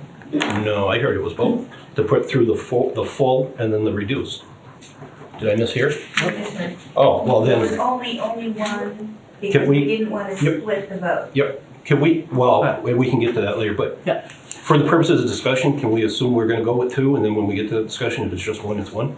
Or do you wanna talk about that now? No, I mean, it's okay. I mean, I don't mind if you wanted to change this right now, but that's fine. But I think we've got to be looking at, tonight, we've got to be sure which one we're going to go, if we're going to go with two or one. But I, personally, I'm much more comfortable with one myself, All right. rather than two. But if it's gonna be one, it's gotta be the right number, Yeah, 'cause- exactly. So I will say this, if we are only going to do one, I'm voting for the full ask, and I won't vote for anything other than that. If we're gonna do two, then the full ask, and I have no problem with whatever number everybody else feels comfortable with the fallback position. But I feel that we need to put forward to the citizens and let the citizens decide. And if they vote it down, they vote it down, but it's not us. We're giving them the opportunity. We're saying this is what we need. Yes, it's 14.4%. Maybe it's gonna be more now. I would second that. That's where I'm at. The only thing I'd add from a strategy point of view is that, are you gonna get it approved though? And if it was a smaller number and you only had one option, is it more likely to be approved? Because nobody wants to have the fallback position. But you're almost forcing them to the fallback if you don't have something at a lower level. And I think that was the concern, I think, of the task force, that you risk diluting the vote because you're giving people two choices of an override. And what we heard was this lower override, if you will, this middle budget, right, was around $760 tax impact, which is a lot for a lot of people. And that's the median. That's not for, everybody. And then anything over the 2 million was, I don't know if you had the exact numbers there, but it was something like, what'd you say, Like $900 or something? So that's a it's $150 difference basically for that much more money. And I don't know. I mean, I think that's a hard. Throw a number in. Oh, well, yeah. So what did we have? Sorry, what was it? Got the wrong one. Hold on. Let's make it 2.4. 2.4. You see where it is? Yeah. But I think it's a hard pill to swallow, personally. But It's hard to know the dynamics of how people. it is. I mean, we will don't think know. about it. We don't know. There are two choices. or 953. one. This is 950. the average, and Yeah. then the average would be right about here. It's about, right in between here would be our average as well. Yeah. It's not a small number. I do, but I just think, I think I would feel better as a voter, knowing that the pain is being shared by everybody. And if everybody gets what they ask, and that's the only number that's put forward, if I'm a voter, I'm gonna say, well, I don't know. But if there's give and take and it's a number that's less than what we're talking about, but I don't know how other people will think about that, so there's no way to know. I view it this way. If we decide on lesser than level services, and I think there's probably some, nitpicking as to, is this a little more than level services at the full ask? And there's probably, collectively, we could come to a position that, it would take time, but we're gonna actually make this level services. It would be a small difference in the numbers. But to take that amount and then decide on a lower amount, we're removing that choice from voters. We're assuming, if that's the only option. if that's the only option, we're assuming that there's not the capacity or the appetite to support full level services for the town. We're assuming people's financial positions, and this absolutely, I want to acknowledge the $200 difference or so. will be meaningful for some households. We're making a decision for the voters in advance, where, there is a give and take. There's the complexity of explaining and educating the voters on, how the override would function, given two different amounts, a full amount and a fallback amount. But we're also giving up and making a decision for the voters about the potential override. We didn't do polling, and I think it's hard to say which way is more advantageous and which one has more peril. I will say, I don't want to be South Hadley and put forward an $11 million override. No. For the record. Yeah, for sure. So there is a ceiling. Yeah, no, but I think what I'm hearing, Doug, is that you're sort of advocating for having two separate override amounts, two separate questions on two override questions. Is that what?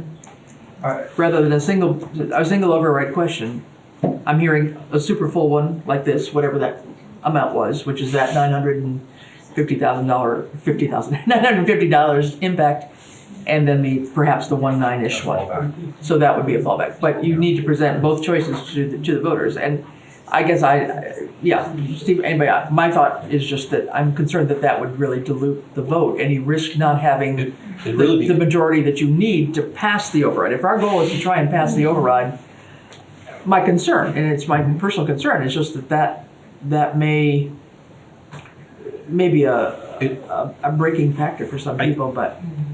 I think when time, did I cut somebody off? No, go ahead. No, when time permits, you should look at the stuff that Doug sent out earlier today, and I know it was today's meeting. Yeah. This is what we're talking about on 31st, but there's a way to water flow it on the ballot. Question 1, full ask, do you support, yes or no? Right. No matter how you vote on that, you go to question 2. Right. So you could vote no on the full ask, vote yes on the bottom, or you can vote no on both of them.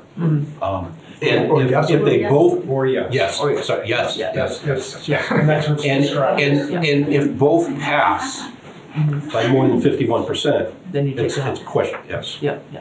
So there is that. That's the tiered approach, rather than doing this straight up and down with one vote. So originally the idea, or not the idea from the task force, I think, was to have an override budget and a base budget. So we may now be talking about a third one. And I don't know, I'm willing From to. an educational standpoint, it's very difficult to add another layer to that. Yeah. So, I'm sorry, did Margaret say that they only wanted to have one? I believe that was their recommendation. That was a So recommendation. they wouldn't override have number. the full ask, they would just have the compromise. Correct. I believe it was the 1.9 was the. Because that's really their chart, that was their charge. Yeah. That makes So that sense. was their recommendation, Yeah. I believe. But the idea, yes, was only one, not two choices. Yes. I would also, I would go that we don't need to put forward the base budget. Let's go to the ballot. We have enough time to go to the ballot, and if they fail, if we just do the two overrides, if both overrides fail, we have enough time to reconvene, figure out the cuts, and then go back. Because we may have to have a special meeting anyways, because depending on how Hampshire Regional's vote goes through the 5 towns. Be interesting. Again, I get the education piece, I get it, I completely understand it. The faster we can resolve this and start communicating, we can get, because the other things we should be talking about, whenever you want to allow the discussion to happen, is whether we pick up the citizens petition or we put forward our own question on the CPA. The second thing is educating the votes that we took last year on adjusting the senior credits, raising all those levels up so more people in town are eligible to get an abatement on their taxes. All leads into this because those are going to be some of the folks that are going to be concerned about. No, that's definitely the educational point that has to happen. I mean, no doubt about it. I mean, there's a whole lot of education that has to go on in public outreach over the next month for sure. I mean, no doubt about it. That's why I want us to get down to the actual figures now, because we can't go out and talk to anybody without having a real budget in place for tonight. And Jamie and Ellen, I'd like to just hear any thoughts that you've got on this. I mean,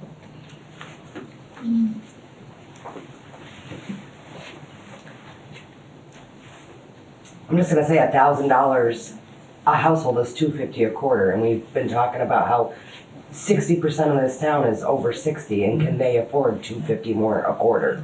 So I think that there's gonna have to be, I'm worried that it won't pass, and then we get the doomsday. So we have to make this palatable. Mhm.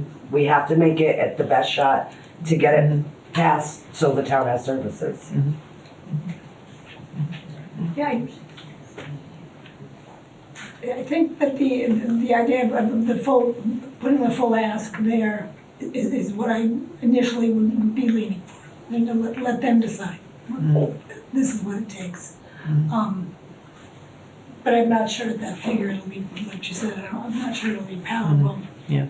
I'm not sure that we can do just 2 override figures and not have a base No, budget. you would have You've got to have the base budget. Right, So I think that's not even an option. If one really. passes, great. If Yeah. number 2 passes, we get that. I mean, Otherwise, by default, number 3 becomes the budget. yeah, but I mean, normally you would build on the budget, right? You'd present the base budget to the voters saying, are you okay with this? And it's got all these drastic cuts. And they're going to say, no, I don't like those cuts, but you need to vote something so that we walk out of town meeting with a budget in hand. I agree. As bad as it might be, if it's only the base budget, we have to let people know that is the foundation upon which then, in my mind, you add the idea of an override and say, okay, we've got our base. Would you now be in favor of doing X more to restore certain services? And that's your override budget. So I think you've got to go that I agree direction. 100% with that at town meeting. Correct. Not at the ballot. No, So no. I get everything I was Yeah. just saying was at the ballot. I'm sorry. Okay. Yes, this would be town meeting in my Yes. mind. I'm sorry. Yeah. Yes, I wasn't at the ballot yet. I'm sorry. I'll correct. jump right to the ballot. Madam Chair, if I may. Yes. Yes, to the point of educating the voters, I would say that, I don't want to sell short our voters. What I want to say, the real lesson from last year should be is, lessons learned from the select board, from town administration broadly, about in advance, letting people know how the budget questions operate, or how the town meeting articles operate, preparing ourselves. I don't think the takeaway from last year's confusion is that, the residents were unable to understand.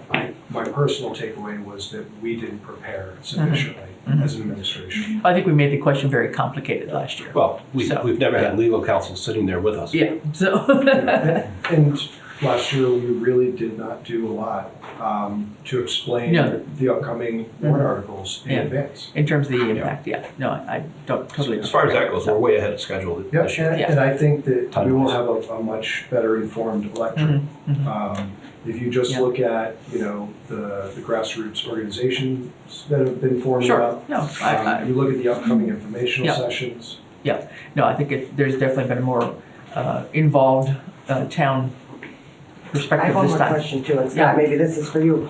Where are we at with home evaluations? Like, when's the next cut of that? Because that's a piece of this too, when we're talking about $250, $1,000 on the average household. If half the town's gonna get reevaluated next year and it's going up, that's for consideration as well too. I believe they just completed the reassessment. Which would be the best case scenario, that's wonderful. The reassessments have been completed. I just wanted to. I think we're on on the next cyclical thing, so I think we've done. So that's best case scenario then, that's I think, yeah. So Could check I that, would, But I would just, can I add one thing? So my only thought with going with the full amount, I mean, in my mind, so aside from the tax impact, which I think is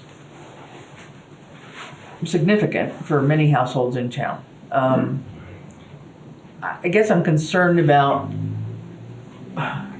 kind of, wanting to provide everything that everybody expects, but then knowing that we're kind of compounding the problem in my head. That these costs, the insurance costs are not going to be any less next year. State aid is probably going to be less. God knows what's going to be happening with our fuel and utility bill costs that we're already seeing right now, and what that's going to look like a year from now. I'm just concerned that by doing all this and having more people come back on the rolls and all these ancillary costs that come along, we're going to be in terrible shape next year. And so I'm just trying to look at it from a responsible budgeting perspective, that this has already gotten us pretty close to what the request is, and it's a reasonable number that I think we can hopefully provide the information so that people can make their informed choice and support an override. But that's my thought. I agree with all that, but I think we deserve it to the citizens to let them decide not to limit their choices and only give them one option. This, and part of the communication is this 2.3 or 2.4, whatever it's going to be, is just to keep us, for the most part, where we are. It's not, we're not adding fluff to this. This doesn't mean. We are adding. How? Everything we cut last year, you're putting back, and then you're adding on top of it. Okay, so it's not accurate the way you're describing. Well, I wouldn't call it fluff. We're I didn't call it restoring fluff, the I budget. just said. No, you didn't. Yeah. We're restoring the cuts to Norris. Everything else in all the other departments remain as is for all intents and purposes. Agreed. And that's it. That doesn't mean that a year or 2 or 3, when our state aid, Chapter 70 funds keep going down, and we're not able to meet the 100% net school spending, because I think it's the middle scenario gets us to about 102. When the state average is 126, and you heard not everyone's, but you heard the majority of folks saying, they are speaking out for Norris in the education system. Let's give them the choice. This has to get past town meeting first, which is 75, 2/3 majority to get to the ballot box. Correct. So I'd make a motion that, without identifying the numbers yet, that my end goal would be that the ballot, assuming they pass at town meeting, be the full ask, the requested budget, and then whatever that middle column number ends up being. As well as the base. Well, by default, if those two fail, it becomes the base, yes. So you're presenting three budgets essentially. At town meeting. At town meeting. The ballot is the remaining two. Ballot is, so let's have a second and then discussion, please. Second. Okay. So discussion, yeah, question. Well, and just to make sure that John's motion is clear. Yeah. At town meeting, you'd have to explain all 3, but only 2 at most would proceed to the ballot, the 2 overrides. If either of them pass, that the higher we go with. Right. If they both fail, we've already passed the base budget at town meeting, it's not a ballot item. Correct. Because we only have to go to the ballot for an override. That's right. No, I get that. No, and so again, when you need 2/3, I mean, it's very different, and we've had that experience of, what town meeting does versus what happens at the ballot box, right? Oftentimes, we've been somewhat successful at town meeting, but then it fails at the ballot box. And so, we have that 2/3 majority that we need at the ballot box. And when, I'm sorry, at town meeting, we have 2/3 majority we need at town meeting. And so, again, I think my only concern is that we really are, there's always going to be a certain number of people that will vote no. I mean, I think we've seen that, repeatedly, that there's certain people that just don't like overrides, they don't understand the concept of it, they are just opposed to that, and there will be that percentage that will take a share of that vote at town meeting. And that leaves, a lesser piece of the pie to be divided up between now 2 questions. Well, we also have to make sure that people do not assert that the overrides are additive in some way, and we're suddenly doubling or beyond doubling the budget, because there is ample opportunity and some motivation out there to just stir the pot. So we have to be really clear about what we're proposing. And again, we're shifting back to articles, which. Yeah, I know. But at town meeting, you get the here's the base that goes through. Now I would suggest the next one be the requested budget. Here's that number. But there has to be a conversation. We have to be telling folks that we are now about to, whether it can be on a single article, which we probably can't be, but we want to bring in the next 2 articles and let's talk about what it looks like and how it gets there. If the moderator will let somebody do like a little intro, then we get into the actual articles so that it's clear that, hey, if I vote for this one, I can still vote for this one. They're both going to make it to the ballot, and then everybody get it. And if it dies at town meeting, it dies at town meeting, but we need that intro before we get to the elemental votes, however it gets arranged. People need to be very clear, yeah. Well, in terms of what their vote means. We need the assent of the moderator to do an introduction that speaks to more than one article. And I take John's position that we need to lay out the landscape for people. For all of the educational material we might put out, when it's time to vote, people are like, I don't have my paper. And it might be that we wordsmith a paragraph or two and give it to the moderator and ask him to bless off and read this into the record before he gets to the next article. Whatever it takes. You know, that way he's the voice, he's controlling it, and it's not. We need people to really, really understand what's on the table. Yeah, people have to understand what their yes or their no vote means. Because the wording of the question eventually, and we'll get into that much more on Tuesday, is very important though, and I think that is crucial at town meeting. Okay, so I think we have a motion on the floor to consider two amounts. Is that what the motion was?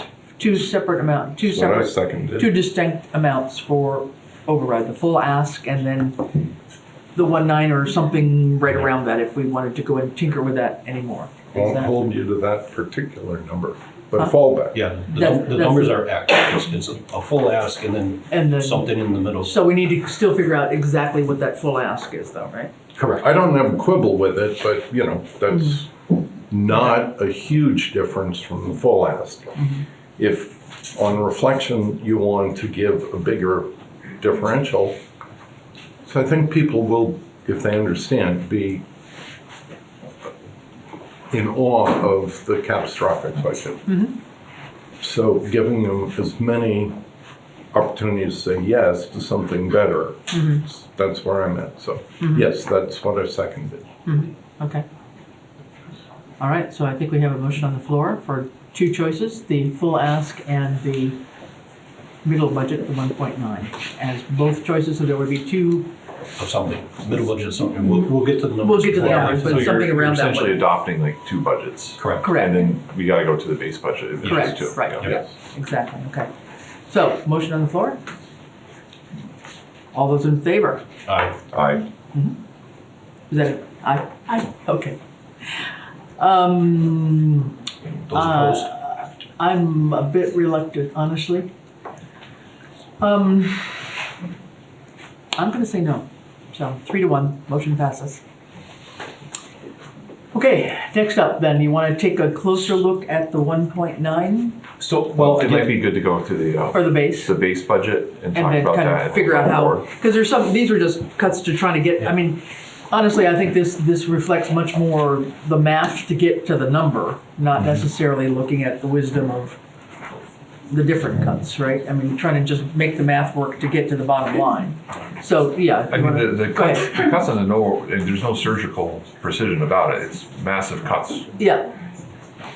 But but I mean, I'm just saying it's like this and this gets us this math item and this math item. It wasn't so much comparing this item versus that item. It's like the math gets us to the bottom line we need, is the way I'm understanding it. Should we be factoring in the $64,000 cut to Hampshire Regional? Yeah. I just feel that Yeah. we don't have the ability. I mean, in a perfect world, yes, but I mean, that requires us to vote it down and another community to vote it down in order to get it out. But it wouldn't, I would say it wouldn't be in the cuts, right? Because it's, what you're advocating, John, is a separate. Well, yeah, but right now it's line number 2. Right there, it's there. So if we didn't have Hampshire Regional, we'd have to find still 64,000 somewhere else, right? And it might, I mean, obviously, I don't want this base budget for the record. No, but if I had to deal with it, is there any way just to make Norris 0? Because this is a -2, right? 3.5. A negative 3.5? Yep. Yeah. Why would we make Norris a negative number if we have more money than the year before? We actually have because less money. We used last year, the school committee exhausted all its one-time emergency funds. Yeah. So that's like $199,000 that is causing the 14.4% to come up because there was $120,000 one time COVID pupil money to pick these up. And also the town put forward $100,000 from our ambulance From the stabilization. ambulance fees too. So there were a Yes. couple things there that helped get through last year. But then the negative 3 point whatever percent reflects further cuts from last year's cuts, right? So that's where that comes in. So if Hampshire Regional weren't in there, I mean, at some point in time, if we didn't have it in here and we lost the override, then what do we have for Hampshire Regional? Where's that budgeted? Well, assuming all the other towns, we'd have to do an adjustment to the budget. Right. You need if all other 4 towns pass Right. the number that includes it, which it's more than 65, that's just our piece Yeah, I know. of it. Right. Right, if they all pass it, then there's nothing we can do, we have to figure out where to come from. Right. The hope has to be that at least one other community does something similar. Now, timeline, I Yeah. believe before our meeting, West You Hampton's mentioned having a West special meeting Mhm. just to vote on their override. It's about a $500,000 override. Right, so Yeah. if that doesn't pass, Mhm. they have to vote down that, so there's the 2. And then, Yeah, I would say it's semantics, because if we include it in now, we're gonna have to cut it from another department. At the end of the day, without an override, we have to cure the deficit. So it's, it's just a distribution, elsewhere. So, if we assume that we are, in a position where 4 towns approve the budget, Mhm. we're looking at between direct school costs and Hampshire, an increase of 284,000. And then you start going through all the cuts. Mhm. So at least when this isn't on the screen, but maybe this will help directionally people understand how we got to this almost $2.4 million deficit. So direct school costs in Hampshire Regional Assessment is $284,000. Increase in employee benefits and shared town expenses in the no override budget. Will it help to have those budgets up on the screen? Yeah. It may, if I can get, No? no? I haven't seen it. Yeah, I don't know what the numbers are. Or aren't you reading It's them? the exact numbers. The numbers from your figure? Yeah, Are they the I'm numbers just from- tallying up for Oh, everyone. okay. So Norris would be a reduction of $205,000, the town contribution year over year. Further cost cuts to their total budget. We would be looking at other department decreases, so public safety combined, $180,000. Library decrease, $127,000. Council on Aging, $56,000. Highway decrease, $5,000. Other departments, about $63,000. Town administrative decrease, $42,000. So you're looking at between Hampshire Regional and town direct education and the benefits, that's increases of $700,000, and then everything else is cuts. So, other department decreases, $475,000, and we're lucky in the sense that we got a debt service reduction this year of $137,000. All in all, it's a net decrease in town spending of $104,000. Our property taxes compared to last year's annual town meeting was $237,000 increase.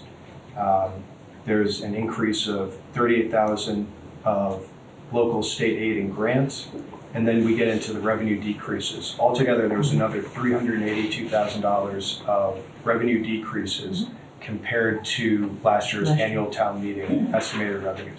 So revenue is actually down $100,000. And that's basically roughly that difference between the override and the full ask. Mhm. That's the challenge. I mean, So what are we saying with Hampshire Regional on the no override cuts here? I mean, is it only the 64 that comes out, or it's more that comes out? No, it's just the the 64, because that was 64. correctly, that's the new assessment for Southampton based on the budget they voted the other night. That's a certified budget. That went up from about Certified assessment. 5.6% to 6.75 or something, right? Mhm. Okay. So if that were not in there as So it'll be Hampshire like Regional. restoring the 64 to Hampshire Regional. I don't think we, Is that what, because if you took it out of the cuts, it would That's only the restore amount it. of the increase for Hampshire Regional, that is Right. not the entirety that Hampshire Right. Regional is requesting? No, correct, yes, no, Correct. I understood. No, that's the additional assessment that was, the impact of the 166,000 or whatever that was voted at the meeting. Southampton's portion was 64,000 to that, the which, increase. because the the number that includes the 64,000 is the number going out to all the other communities. Right. Mhm. So I get, because two have to fail it, you have to assume it's gonna pass, which means we can't put forward a budget number that is less than, Yeah. It it has to be include what, it has to be that number. So again, I would say with 0 to 64, I would make an argument that North shouldn't go negative, but, and then the other items on there is, I'm curious, on the no override cut, down after the Council on Aging, there's a line, I think 2 or 3 down, right there.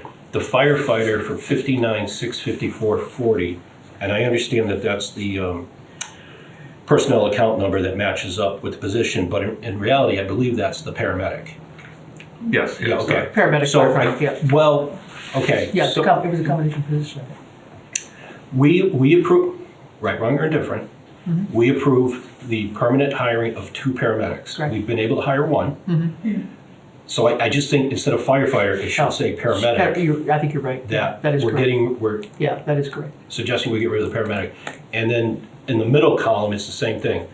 That fire department, Yeah. 57,000 is the paramedic that is currently open. That's correct. So, if we're getting rid of the one, if we're back on 0, right, the no override, we're only getting rid of the one that's actually employed, and we've restored the No. 57,000. No, I don't No, think no. that's correct. It's No, it would be the middle budget, the middle column plus that, Gotcha, okay. That right? works- So we would get rid of the I one gotcha. who's empty Yep. right now in the I'm middle with column. you, I'm with you, so And then the second one. I would, Yeah, right, so instead of all that, we currently have $138,708.02 that we pay for the on-call firefighters. So the Thursday night trainings and when they actually get called in.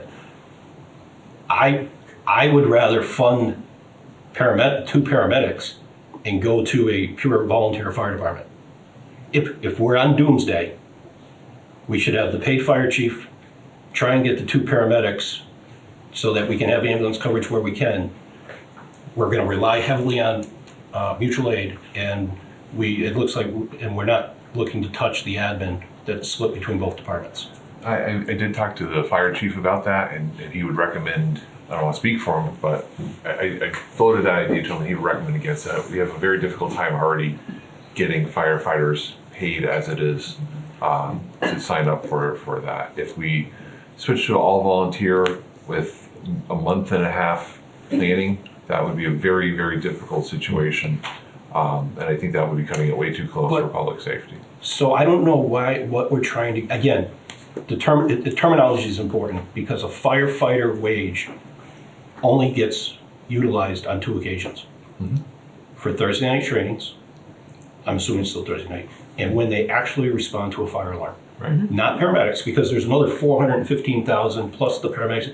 There's $600,000 for paramedic services in the 0 override budget. EMT wages. Right. So in that, yes, I do understand the struggle of getting people to sign up and be in the station available for call. So if the chief is concerned about paramedics, I'm with him on that. But and let's be clear, I don't want to make this cut. But when you're looking at everything else on there, how long did we go? It was at least 3 years because we started getting fined $500 a pop with Easthampton coming over to cover our ambulance service. Mutual aid. yeah, but the ambulance service is different than our firefighters. I mean, Right, that's look why- at that's the why- number of fires that we've been having around town with all the various calls. Right, we do have some paramedics. Yeah. Most of our employees are paramedics or firefighters. We have some that are paramedics and firefighters Some are. that will respond both to fires Correct. and paramedics. And we have some that are dual that will only respond to ambulance and they don't want to fight fires. And we have some employees that are just firefighters. And then, Right. so it we gets have- very For complicated. those that hold an EMT or a paramedic certification, we have $600,000 in the budget to cover that.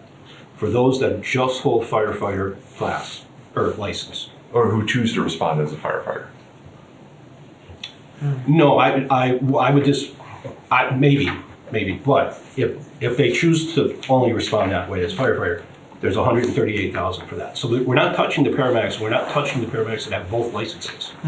They would continue to get paid because they're staffing the ambulance 24/7 when we could have full coverage.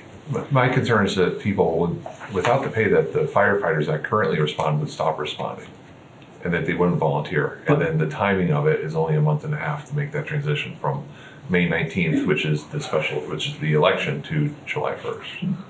Right, but we're talking about the doomsday budget. I know, but worst case. It's an idea. I'm not sure that that's the only idea. I'd like to, I think let's explore some other options too. I mean, public safety is one that I would hate to have to crimp on that much if we did it. I don't want this cut to happen. No, I don't want anything on, the run-out claims, that cut can go. But everything else, I would argue that we need it. Yeah. But down below there, we're cutting $90,000 from overtime at the police department. Yeah. That's gonna put one officer on the street by themselves on an overnight shift. Now what's a higher risk of having a problem? Somebody that's out there 24/7 or somebody that's responding to a call when other departments can respond and assist? And I think the chief said that the police officers they're a level of medically trained as well. They're first on scene most of the time until. Many of the police. Yeah. Back on, just to explore a couple of other lines. Yep. That's one idea. What, I know it's somewhat reserved, sorry for that, but what's under the select board wages, that 80,000 reflects the potential arbitration costs, right, for our unions? The chief would have to stay within his budget for that to fund any arbitration costs. Which, for the record, can be translated to mean what? Cuts the personnel. Right. So that if we use, say, that 80,000 toward this budget, to sort of replace the Hampshire regional idea there, then that 80,000 wouldn't be available for arbitration, and it would also mean though that probably it would be an actual police officer cut. That's correct. But we're already cutting it. You're already using it. Yeah, we already cut it, the 80,000. Third line item. Yeah. And the street lighting, we're cutting by 5, and 2 budgets ago, when Ed was here, we cut it by 20,000. We can cut it more. I budgeted 25 if you would like. No, because there's already a report out there of how many lights are deliberately turned off and how many dark intersections there are. And the next question, the next question would be what's the correlation to incidents because we've turned off the street lights. That would be the question. Yeah, it is. Yes. No, I know that. But, what about the health consultant line? There's $10,000 left, and I would just advocate keeping it because we have open cases. Health consultant. So that's that's the Board of Health. That's the Board of Health. They're essentially, hopefully that would be enough to get us through the existing cases and wouldn't add any more. So these are some of the whatever trouble properties. Yes, trouble properties and so forth. Yeah. Okay. There's other. So are we trying to cut the 64,771 from Hampshire Regional, or are we trying to just change cuts? I guess again I'm going with all things being equal, and we're forced to accept this budget. I don't think we're going to have a choice. We have to rely. We cannot build a budget on the assumption that another community is going to fail the Hampshire Regional one. A. B. I'm not going to support something that causes Norris to go below 0 on change. So how do you get Norris back up to 0 and I understand that I may be outvoted on these issues, but that's where I'm coming from. Yeah. But to put Norris back up, you need quite a bit more. What is 3? Was it 65,000 for 1%? Yeah. And it's 3.5, give or take. 260. I do struggle a little bit with this approach of looking at, the with and without. But I did go through the budget and, I want to echo John's sentiment. Like, I don't want any of these cuts, but some of them I raised some questions. If we are stuck with this, drastic impact, can the distribution, better impact the result, better drive the result here. So, there's just some notes that I had questions about. So we're eliminating under the cut budget the one unfilled paramedic position, the currently filled paramedic position, yet we're keeping the administrative aid that's shared between the fire department and the police department. So, that's a trade-off of, one actual currently filled public safety position versus an administrative position. I can't speak for the two chiefs, but, as someone weighing in on this, I question that. The library reductions. We're not going to be able to fund the library at a level that will, keep a certified library, and I would argue even an operating library. So you are leaving in the override budget, or excuse me, no override budget, the town state budget, you're leaving a position out there, a benefited position with a non-functional library, I would argue, and a library that is decertified regardless. Right, you'd have the director and that's it. Yeah, and that's, I don't know that you would maintain the current director under those conditions, and I don't know that you could really keep the library open at all. And town residents will continue to lose the ability to, use CW Mars, library services across the state. So we have drastic cuts, and then there's some line level service increases, right? And we get to the point where they start adding up to, potentially, a half of, or a full-time equivalent. So we have election upgrades in there, which were the poll pads for $5,700, but we're slashing, everyone else at the town clerk's office except for the town clerk. And I'm really getting nitpicky here, but we have, an increase in services at the cemetery for professional development and record software. That's $2,000, right? That's not level services despite drastic cuts across the board everywhere else. Maybe you can expand on this, Scott. The town IT costs on the e-permitting line item. I don't know how much of that is, just inflation in the subscription and how much of that is additional services, but that's a $10,000 increase on that line item. The town IT cost, the managed services costs, there's going to be some inflation, right? Every year there is, but based on your presentation, we are bringing on additional consulting services that were pitched to us. That's $10,000. Who are the additional consulting services? The managed IT services. The number that's in the cut is not only what the services were provided last year with some, inflationary increase, but there's actually additional consulting services being brought to bear there.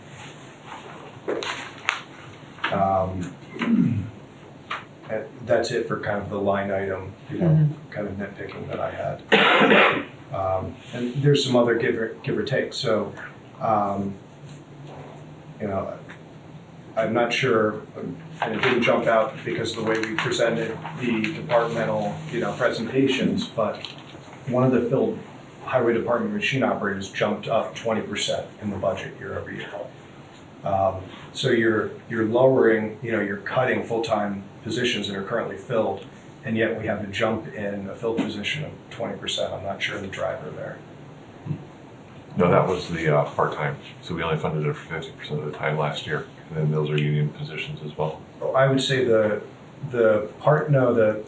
partially funded one is eliminated here in the cut. So these are the two that are vacant, or what? No, or is there more? So those were fully restored under the restorative budget. The one that was cut last year, and then the other two that were cut as well. So that was fully restored, and then the DPW, the highway. Those are two highway operators, one of which was formerly a mechanic. Yeah, the mechanic position's unfilled, so that was switched to the machine operator, and that's $55,000 there. But the partially budgeted for position that's also unfilled, that's being cut as well. So you have two of the unfilled machine operator positions you have this year. No, the highway department was fully restored under a restorative budget. Right. Speak up. The highway department's fully restored on the restorative budget, and Yes. so those two highway were cut full time. But when we're looking, maybe the disconnect is the budget, the previous year's budget number didn't It's have. partially funded. Okay. Yeah. Yeah. So does that account for the 20% delta? It may be that I'm lining up the positions incorrectly, but what I have that's remaining after these cuts in the doomsday budget.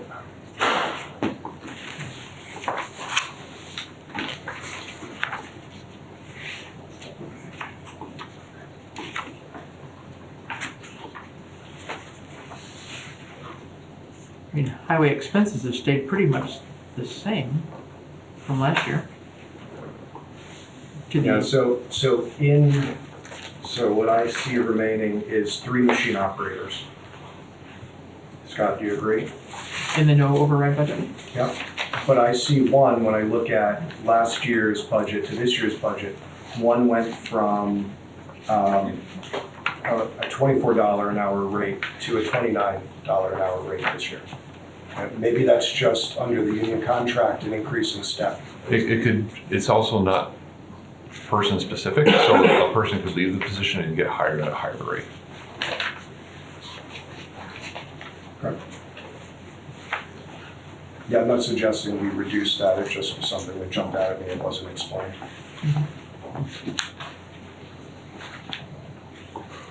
So are you having a recommendation as to something that could be cut from there? No, Or I you're just pointing it wanted out? to Yeah. understand. Okay, yeah. Yeah, I mean, if we had everybody on board, you've got 10 positions, which isn't really true right now, right? Right.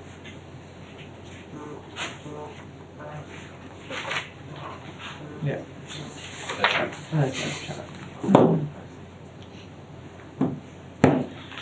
Yeah, okay. Anybody see any other, I mean, I don't know if it's helpful just to bring up the override, the no override budget, the catastrophe budget, and see if there's other places where, if we have to try to figure out I mean, if I something with Norris. I mean, I sorry, can with certainly make up the Norris number. I can talk to Ian, I can talk to Rich, I can talk to Randall, and we can trim, 10, 15,000 on maintenance. I can definitely get that, a little bit more on legal. That won't be an issue. Of course, it impacts things more and more, but I mean, if we gotta find it, we gotta find it, and I would try to do so without impact. We can't impact any more positions at this point. Right.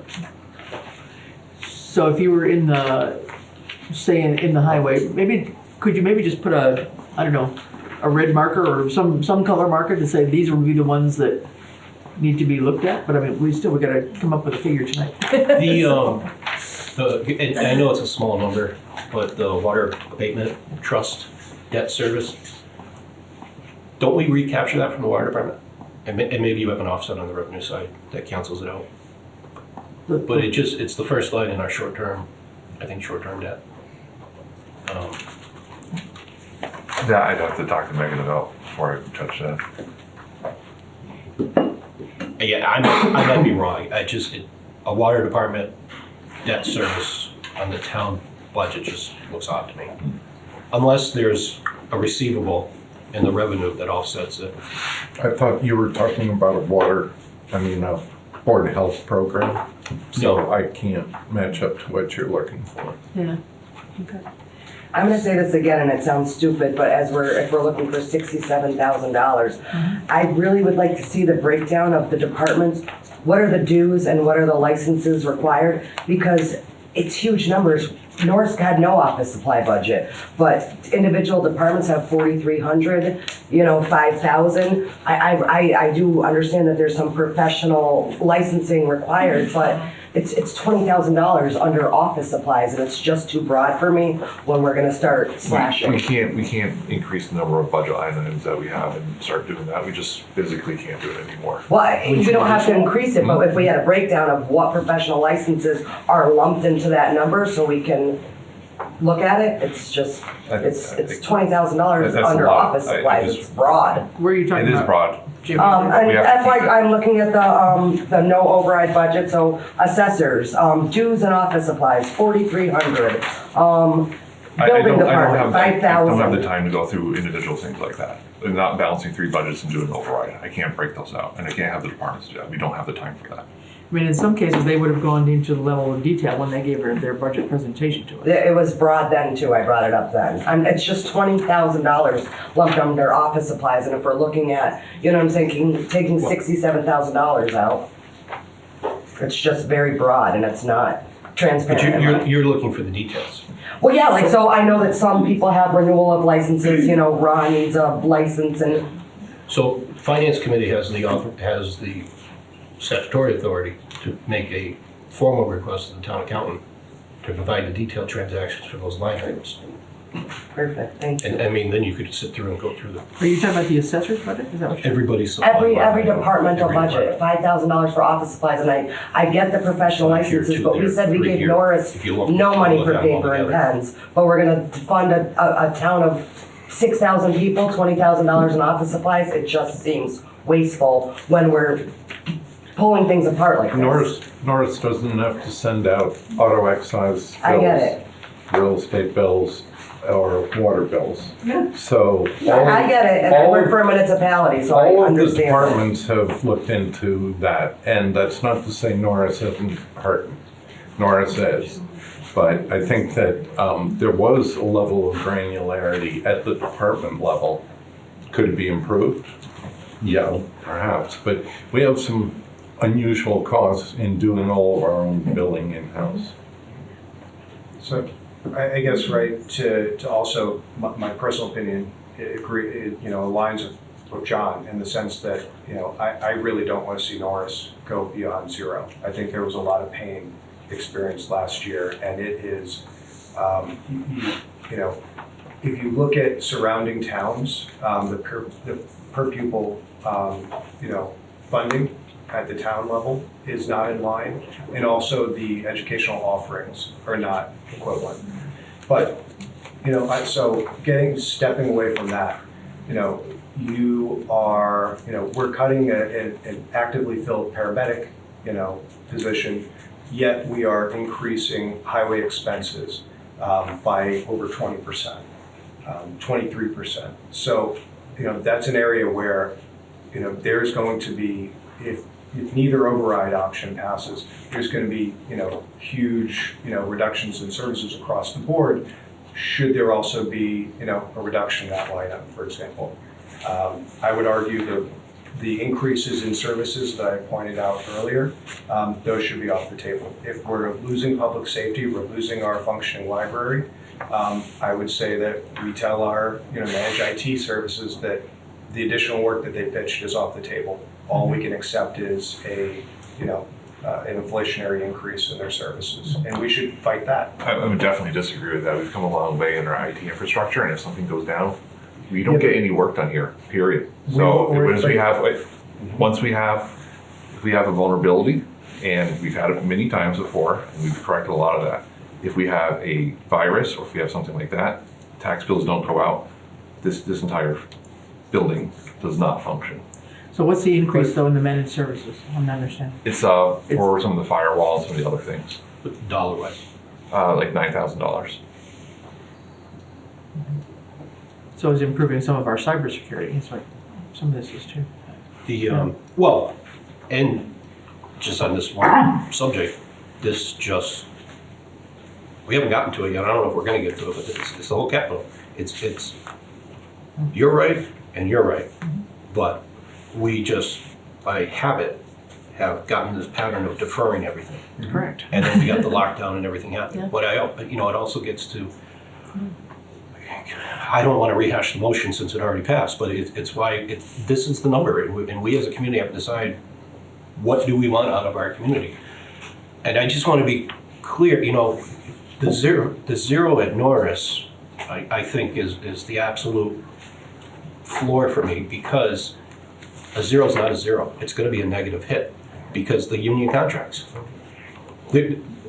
I could be wrong. They're being negotiated but now. My guess is they're not going to agree to a 3-year 000. Mm-hmm. So something's going to come up, which means we've got to find something else in there to cut. Mm-hmm. And Norris, just like the town, the other departments, because they're all the same departments, is bigger in scope, bigger employees. There's a bigger number there. right? I mean, it's 60 some odd percent of the entire budget. We also have the second highest paid teachers in Western Massachusetts. We don't have that on the town side. So there's a $7,000 difference We have between a lot. Amherst, which is number 3, which is $89,000 per teacher, and Norris, which is $96,000 per teacher. We don't have that on the town side. And I would say, we put that to the voters, and if the voters support paying their educators that, then that's what we continue to do, because they've supported all along coming up to it. Except for that, yes, you're absolutely right, Scott. Thank you for that comment. But if we want to get anywhere, I mean, that's where I am tonight. I think cuts need to be made. It's going to be drastic. I want, you know, 260,000 restored to Norris. I want I think Hampshire Regional needs to be 0 and find other things in there. And I'm looking at big numbers. We can look at 10,000 here and that, Right. but Yeah, I the mean, big number is the you know. paid on-call fire department. Put that out there. Let the people know that if this is what's going to happen. This is the risk. Exactly. I mean, this is so that 260 or whatever for Norris, and then the 60, so you're talking another 320 that we've got to find to get something restored. I mean, nibbling around the edges isn't gonna. No, get us because there. pretty soon we're going to be into Yeah. who are the high. Let's look at the wages, because all it is staffing, and then you almost go in the opposite direction. Not the $16,000 for the health department person, but there's no fat. There isn't. I mean, police department is 2 person per shift. You know, with the exception of the day when the chief's on. Okay, fire department, it's the chief. Yep. And if we can fill paramedics. Highway department, Randall hasn't been fully funded, but I will give Randall credit, since I gave Ian credit at the last meeting. You drive through the towns for the most part. I don't know about the dirt roads. I haven't been up in the hills. But I mean, he does good for what he has and the resources. You go into Westfield or you go into Easthampton and you're losing your shocks driving down those roads. Yeah, well, and it's clear too that, you know, even though there's, you know, he's doing the best he can with it, not a full force. He's got at least 2 people. Exactly. That are there. That means that. And it's been that way the 6 years I've been on the select board. Well, it has, and it means that every year that compounds, right? And every year that means more services that he should be doing, Yep. whether it's paving, whatever it may be. It gets pushed off and pushed off and pushed off, and it's not dealt with at all. So then we have this giant need to get something done. So, And you know. and normally his winter shortfall, which is somewhere sitting around $105,000 negative, that we got to find somewhere. We do this year for winter wages. I mean, winter Right. expenses, right? But do we think we're going to have free cash? Well, not sure where we're going to get. Because if we're going to have free cash, that tells me we have fat in here. I don't think I don't think we do. No, Right. no, I don't think we do. And we're going to have a big bill on the winter wages. So, an extraordinary winter. So, what was the firefighter number again? The fire department number? I mean, I think what you're saying is that this would be put forth as this is the worst. Here's the shock, people. This is the reality. This is the big place to cut it. God forbid if we get there. Yeah. You know, none of us want to be there. But It's 138. what is it? 138. And to be clear, that leaves 415,000 for EMT. And an EMT could be a paramedic or a firefighter. Yeah. And I think to Doug's point too, we have to look at the library. If we're looking at the worst of the worst, if it's not accredited, it's not, you know what I'm saying? Like, that might be the best solution. Like, we have to shut the library down. And if we're going to go that far, then the other position, the only other department that I'm aware of that has a paid support staff is Concom. That's deleted. That's gone. I thought it got added back in the middle. In the middle one, but in the third one. It's gone in this Yeah. this one, I believe. Yeah. Yeah. So if we're presenting a picture of the worst, it's the fire department, it's the library, and if people vote on this, this is what they're voting for. We're talking about education, this is it. When you vote for this, this is what you get. Yeah. So with the, let me just do a quick calculation. Where's that gonna go? It's still going to fall short, but Yeah. But we're a lot closer. you moved his calculator on. 138, 708, and then if we delete the library, if we're gonna close the library, we get rid of the books and materials as well. Weren't they already on that cut list? I thought they were. So No, I they were left in 10,000 in it. So Oh. 10,000 in library director 67,831. 67,831 plus 10,000 plus 138,700 gives you 216,500. Well, you may as well cut some of these other small things too, like. Well, we still need to pay utilities. No, not there, but like, we've got open space committee, we've got odds and ends of, $1,000 here and there, but I mean, Yeah. I know it doesn't make a big impact, but I mean, it's, It's almost after those cuts get totaled up to get to the number that we're looking for. Maybe the better pictures, but this is what'll be left. Yeah. Department by department, there will be one town clerk. I mean, I don't want to give position, but this office one day a will be week. this. So, Stephen, so that brings us, do we look at altering, I'm just gonna say this, but I'm not saying I'm in favor of it. Do we make town hall a Tuesday through Thursday office, 3 days a week, 8-hour shifts? No full-time, you're gonna get a mass exodus. No, I would definitely not recommend that, just because I would keep at least one person full-time in the department who's a professional, who knows what they're doing. It would mean that they would have to limit the public access hours. So like the town clerk, for example, wouldn't be able to fully staff it because they need time to do work. So it might be a couple of days open. Well, aren't we assuming, doesn't Doomsday say it's only the elected official, this town clerk? Yeah. Yeah, so it's not an hourly spot, I mean, Well, I mean, another one, yeah. Yeah, I don't. I mean, I would rather, I mean, there's other things that, I mean, if we're gonna go full doomsday, I mean, I would take $50,000 from Randall's building and maintenance. I mean, at that point, there's no trucks and they're falling apart anyways. I mean, I could buy extra duct tape and baling wire. Right, but Doomsday means we're not getting the capital campaign. Right, I know, exactly. Yeah, I mean, so I mean, we're on life support. right, so I mean, what are we gonna do? Put a coat of paint on a rusty truck to hold it together for a day? And then, not to pick a fan favorite, but transfer station, 1 day a week. I mean, that's got to still be in deficit mode. We haven't started talking about Well, no, that's I have the budget for that, that's level funded, that's self-sufficient now. They were breaking. it. After the one time? Yeah, they were breaking it every night. All right. Yeah. All right. May I, just keep Wednesday. May I just clarify what the goal is, Madam Chair? What votes do we need tonight? I mean, I do think that you need to vote on the Norris number if that's gonna be controversial, whether Right. it needs to be reduced or not, Yeah, before we go through all these cuts. well, that's true. So right now, we have the Norris number that would need to be, to get this down to what we're talking about, and to get Norris to 0 rather than negative 3.5%. That difference was a couple $100,000? 65 per percent. So, Well, yeah, Was it 205,000? somewhere around that. So 65 or 70 per percent, 205,000. $205,000 for that would get them back there. I would just say, it's being equitable across the board, the town's taking quite a big hit. Well, you and I go back and forth on this, Scott. I would argue that it took the hit last year.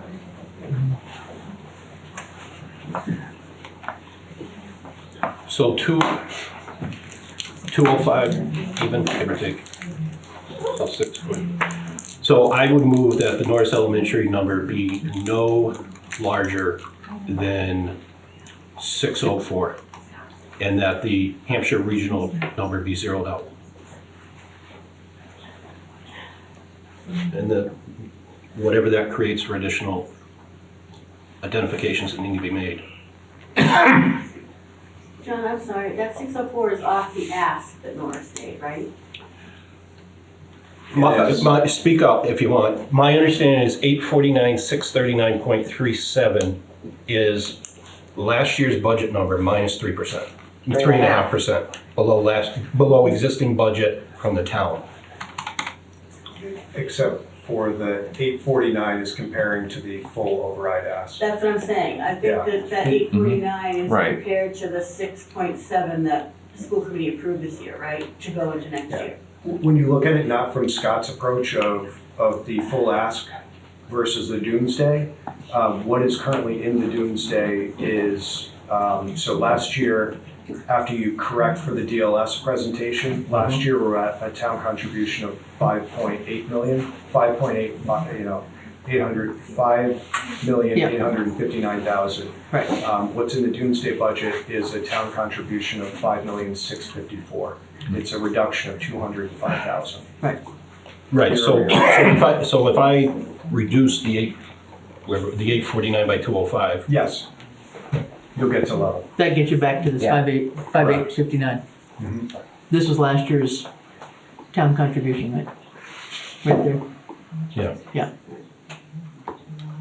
So that gets you down to, that gets Norris fully restored, basically. Well, No. no, that's zero. No, It's that's just it's what they level had funded. last year, It's What they- level funded. what they had last year. Not level services level. Yeah. So there's still cuts. So there's still cuts. Still gonna buy that Powerball ticket. So it'd get them further up, but this, So I can't imagine that we're gonna all agree to the decimal point on the trade-offs among these options, but we've thoroughly ventilated them.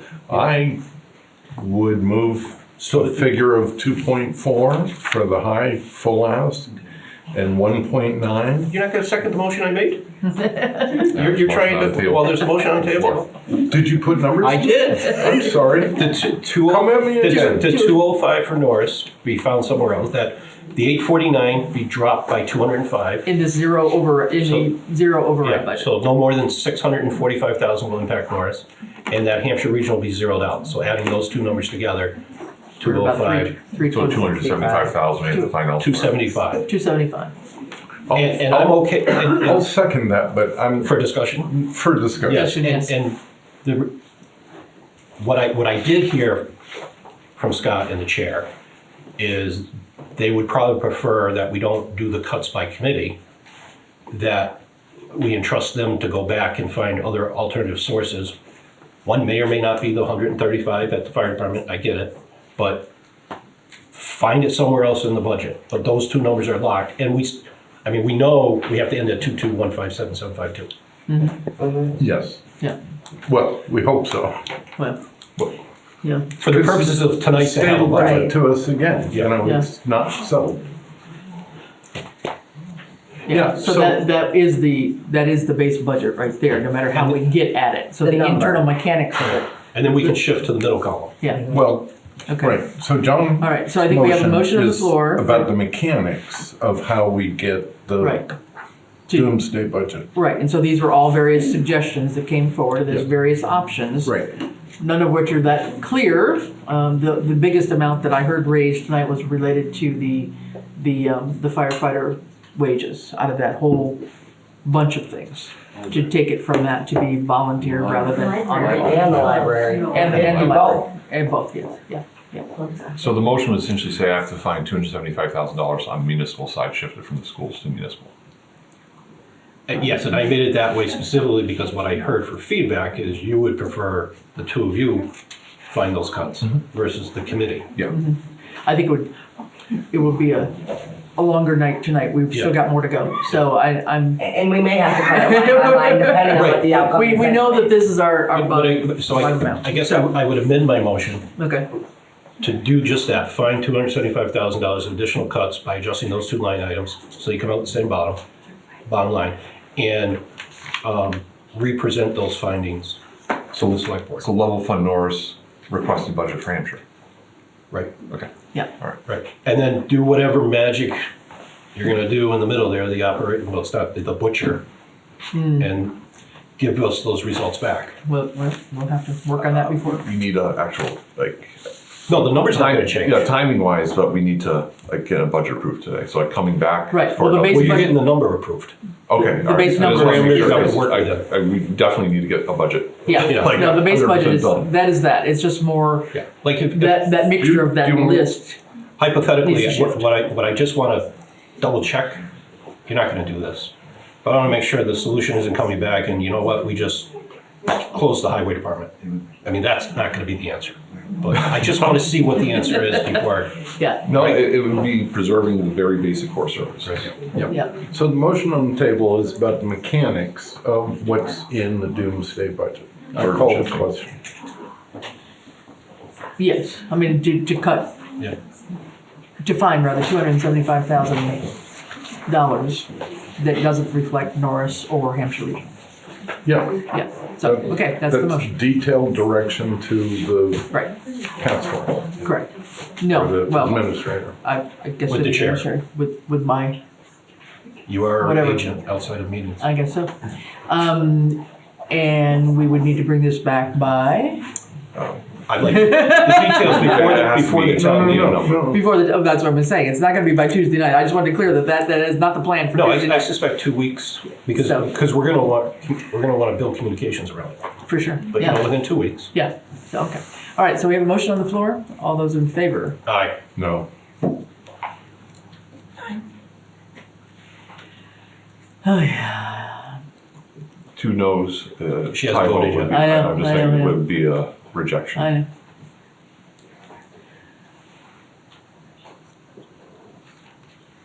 Look, I'm not You gotta supposed learn to. I'm trying to figure out, yeah, boy.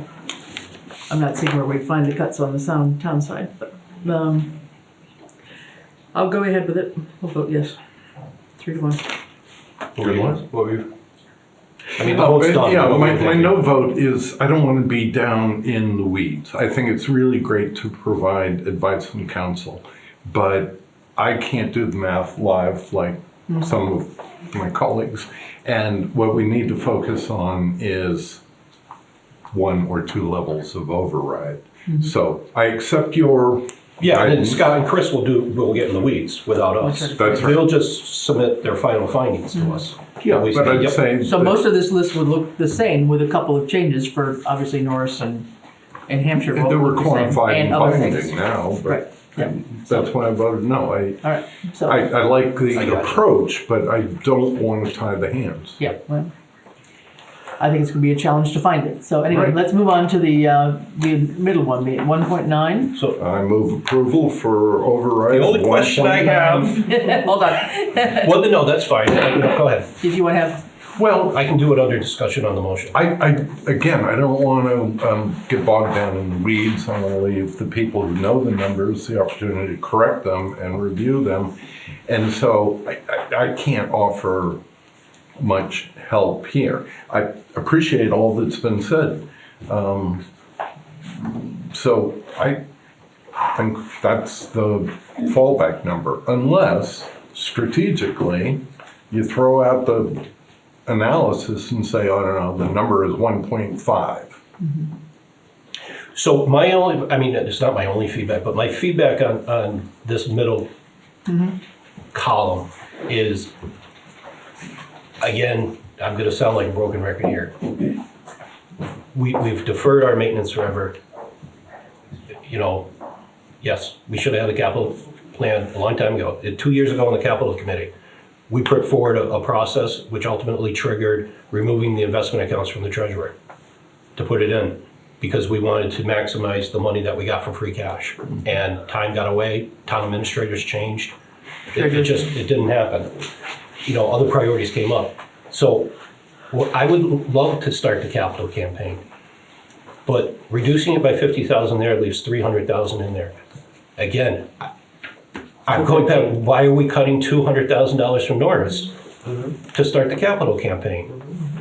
because the capital campaign will also serve Norris. Absolutely. No, I get that. You know, I honestly know, I'm sorry, I'm very much Okay, against. but capital. my view here That's is, we're gonna buy assets in a year when we're saying we still need to reduce Norris by 201. Where I really don't see any other department, with the exception of the library that has that vacancy, that's gonna take an impact. Just to stress that the 201,000 is still funding Norris at 11% increase from this. I agree, 100%. I'm with you on that. I am. But there's no reduction except for well, again, 2 other positions that are up there. Well, I don't know about the library technician, nobody talked about that. That was a new position, I believe, new request. Okay, so, right, there's no touching on highway, there's no other departments are being touched staffing wise. Yeah, it's the So, one unfilled position at the fire department, but all of the unfilled positions at highway remain. The ask for the police department remains. Yep. It's the full ask. Yep. You know, Board of Health is actually, I think, They're adding a position. yeah, they're adding a position and there's the salary increase for the new health agent. Right. So, Well, I and would I think the assume, consulting ask is. I would assume the salary increases for all the non-union people are in the budgets, yeah. Yeah. Or we cut it down to 100,000 in capital. You know what I'm saying? When we looked at that list that was presented, a lot of the things were under $10,000 anyways, which don't even actually qualify for capital under our law of the land. So we would look at the list of the capital asks and pick a couple that make sense for 100,000. And That's not the point of the capital. I mean, we're gonna be borrowing for an ambulance, which is gonna be $130,000. You've got to put that down payment down now to get it 2 years from now. So I mean, it's not just small change. We've got some big ticket items that we really have to And we put have some money on, zero and we capital. haven't been able to buy. Exactly. We have very little in the capital fund that's remaining, and there's going to be no free cash to put into it this year. So I mean, Again, I I think trust we the have to look at process. capital. I trust and appreciate the feedback that we've gotten from Yeah. all of these people. And there's motion on the floor for an override of 1.950. Are we allowed to comment on this? period? Yes, please. I'm just not catching you. I'm still coming back to the fact that it's a really big number and that there is room to cut it back, both at the school and at the town, so that it's somewhere for people to land between nothing and a pretty big number. And we're not giving them, at 1.9, we're not giving people that option. We're giving them a little break, but there haven't been any hard Well, it's cuts. $150, $200 impact per taxpayer for the Yeah, the impact. on $1,000. I mean, it's, Yeah. I understand. I mean, it's trying to keep as many services as we possibly can, depending on what we value in this town, with education, the School is library. still up 11%. It sounds is. like there are other positions that are being added. More things could be cut. It's such a difference between the 1.9 and the no override. It's such a big difference. Because we're cutting everything to get to zero. But 1.9 is a long way from it. I mean, I think if we came in at $1 million and gave them that option. Sorry, I have to say, I mean, the budget task force went through I a know, lot of they this, did a and lot of they've work. come up with their recommendation, and this is the number they came That up with. doesn't We mean were it's the right number. well. I mean, Well, It's so good for their work. Yes, I'll agree with that. They did yeoman's work, and this is the first year that it was done. Right. We were not necessarily in the crisis mode, but everybody, Scott saw the wave coming and jumped out in front. So to that I applaud. But at the end of the day, the 8 people here, or 7 with Becky's absence, are the backstop. They're the elected body.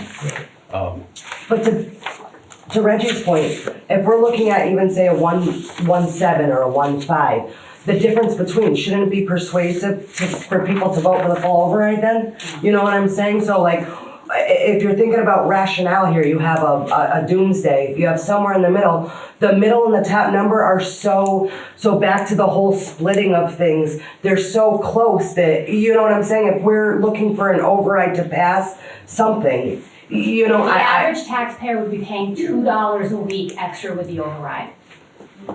$2 a week, and we are pissing and moaning about this? Come on! Finance committee is looking for some members, so put I your know. resume for it. I'm so sorry, I'm sorry, Okay. I think we have Motion on motion on the floor. I think I Table. heard one. Did I hear one? Did it get seconded? I don't believe it did. 1.95. I have the number. 1.95. 1.95 or 1.938? No, he did 1.95. 1.95? 1.95. So rounding it up, essentially. Is that what you're trying to do? All right.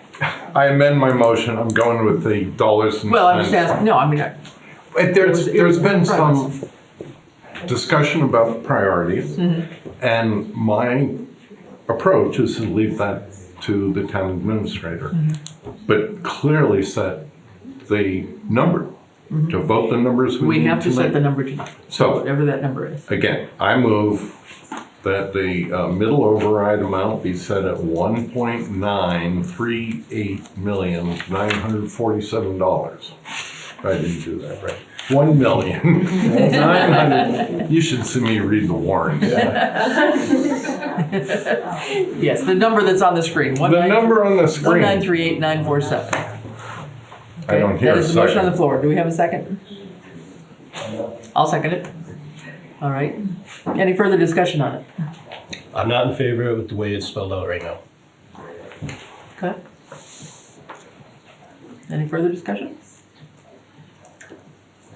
Can we take a vote? I'm gonna call for the vote. All those in favor? Aye. Aye. Hi. With leave No. for changing No. the detail. Well, now see, that's We're not different. talking- That's different. I'd be okay with the number if we put some caveats in there. Well, But if we leave tonight with, this is, that's different. yes, it passed, but under discussion, Yeah, right? Point of order. okay. We didn't put any guardrails in here. We put guardrails over on the other side. We had a discussion about it and we figured out and we gave marching orders. Those numbers aren't gonna change. They're gonna stay just the way you see them right now. And I'm not okay with that. And that's my feedback. I can't see asking the people to throw $300,000 into a capital campaign when 300,000, if we just got rid of that, there'd only be a $90,000 adjustment through that whole number. I'm sorry. I personally feel that priority is wrong. I hear it. Okay. So, I believe we voted, the motion passed. absolutely. All right, 3-1. All right. What else do we need to do I make a tonight? motion that the requested override budget be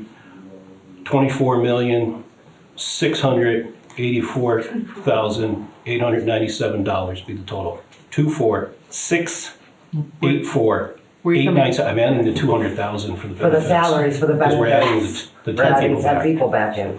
Okay, So if you want the override number to be just Accurate. at 2.529535. And that extra 200,000 is meant to represent the additional benefits and. benefits, FICA, retirement contributions. So 24,684. 25. Oh, okay. 25. Is that it? That be the max. Now, if through Scott's analysis, he feels that we don't need $200,000 in the benefits section, I'm okay with it coming down with supporting documents. Okay. Because it could because we have about $175,000 placeholder in the other line, correct? Right. Yeah. By the time we get Yeah. to town meeting, Yeah, and our Will we challenge is, we won't know what people are taking for insurances until the day before town meeting. So that's so the that's where it could problem. get amended on the floor. Yeah, Town meeting's on a Saturday. Last day is a Friday. We're dealing with a state government agency. We If hopefully we have know, those well, numbers we know. yeah. on a Friday afternoon. I know. Yeah, that's true. And we're not open on Fridays. And I don't know if the benefits people, the treasurer and the town administrator and the accountant definitely are here on Fridays. Yeah. They're just not open to the So, public. I don't know if there's a if I'm understanding, so the request budget then goes up from the 2329 to the 2529. That's what we're suggesting is the request. Is that right? That number's wrong. Yeah, Sorry? yeah, hold on. He's fixing it. You gotta, Which one? it's 24 million. 24. You Yeah. get a 4 in there. There There you you go. go. There you go. There we go. There you Is go. that it? Yes. Okay, we got it. Save those numbers. Take a picture, quick. 648. Just 84. We got it, we got it. kid, one. Yeah. In Scott's fairness, he did not bring his coffee. He usually has a big coffee. Trying to cut down. While we're at it, put a, Picked the wrong time of year. change those last 3 to 897. Say what? What? He's The got last it. 3 He's to got it. 897. Oh, yeah. There we go. Close, you're off by 10. If you bought me a bigger keypad one with this separate number, I'd be okay. Can't afford it. I'll loan you There you mine. go. Okay, you guys have numbers now? All right. All right, is there any, does that? John, did you want to restate the motion?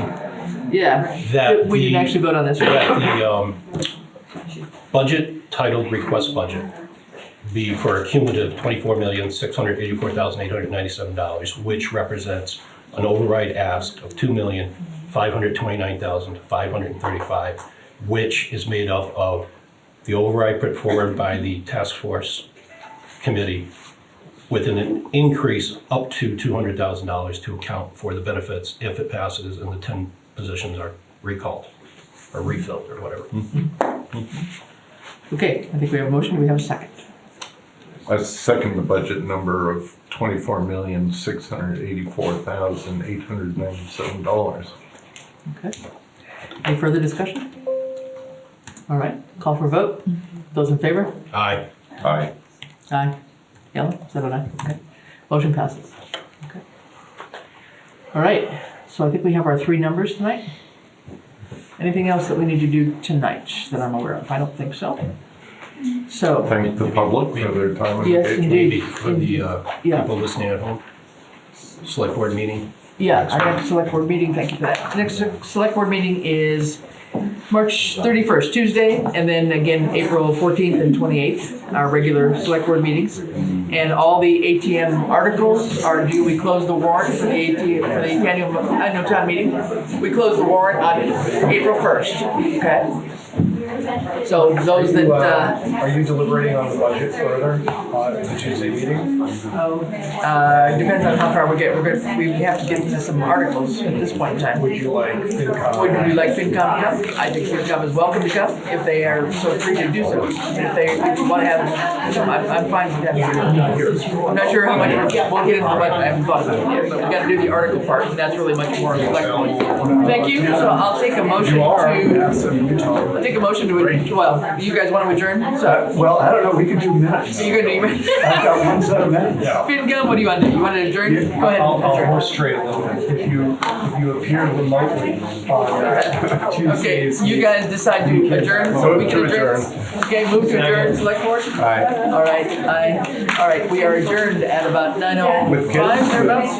Yeah, we have a new brand. Oh, sorry, 8:42, sorry, we're adjourned at 8:42. Thank you, everybody. This government meeting is brought to you by Eastworks and our local cable subscribers.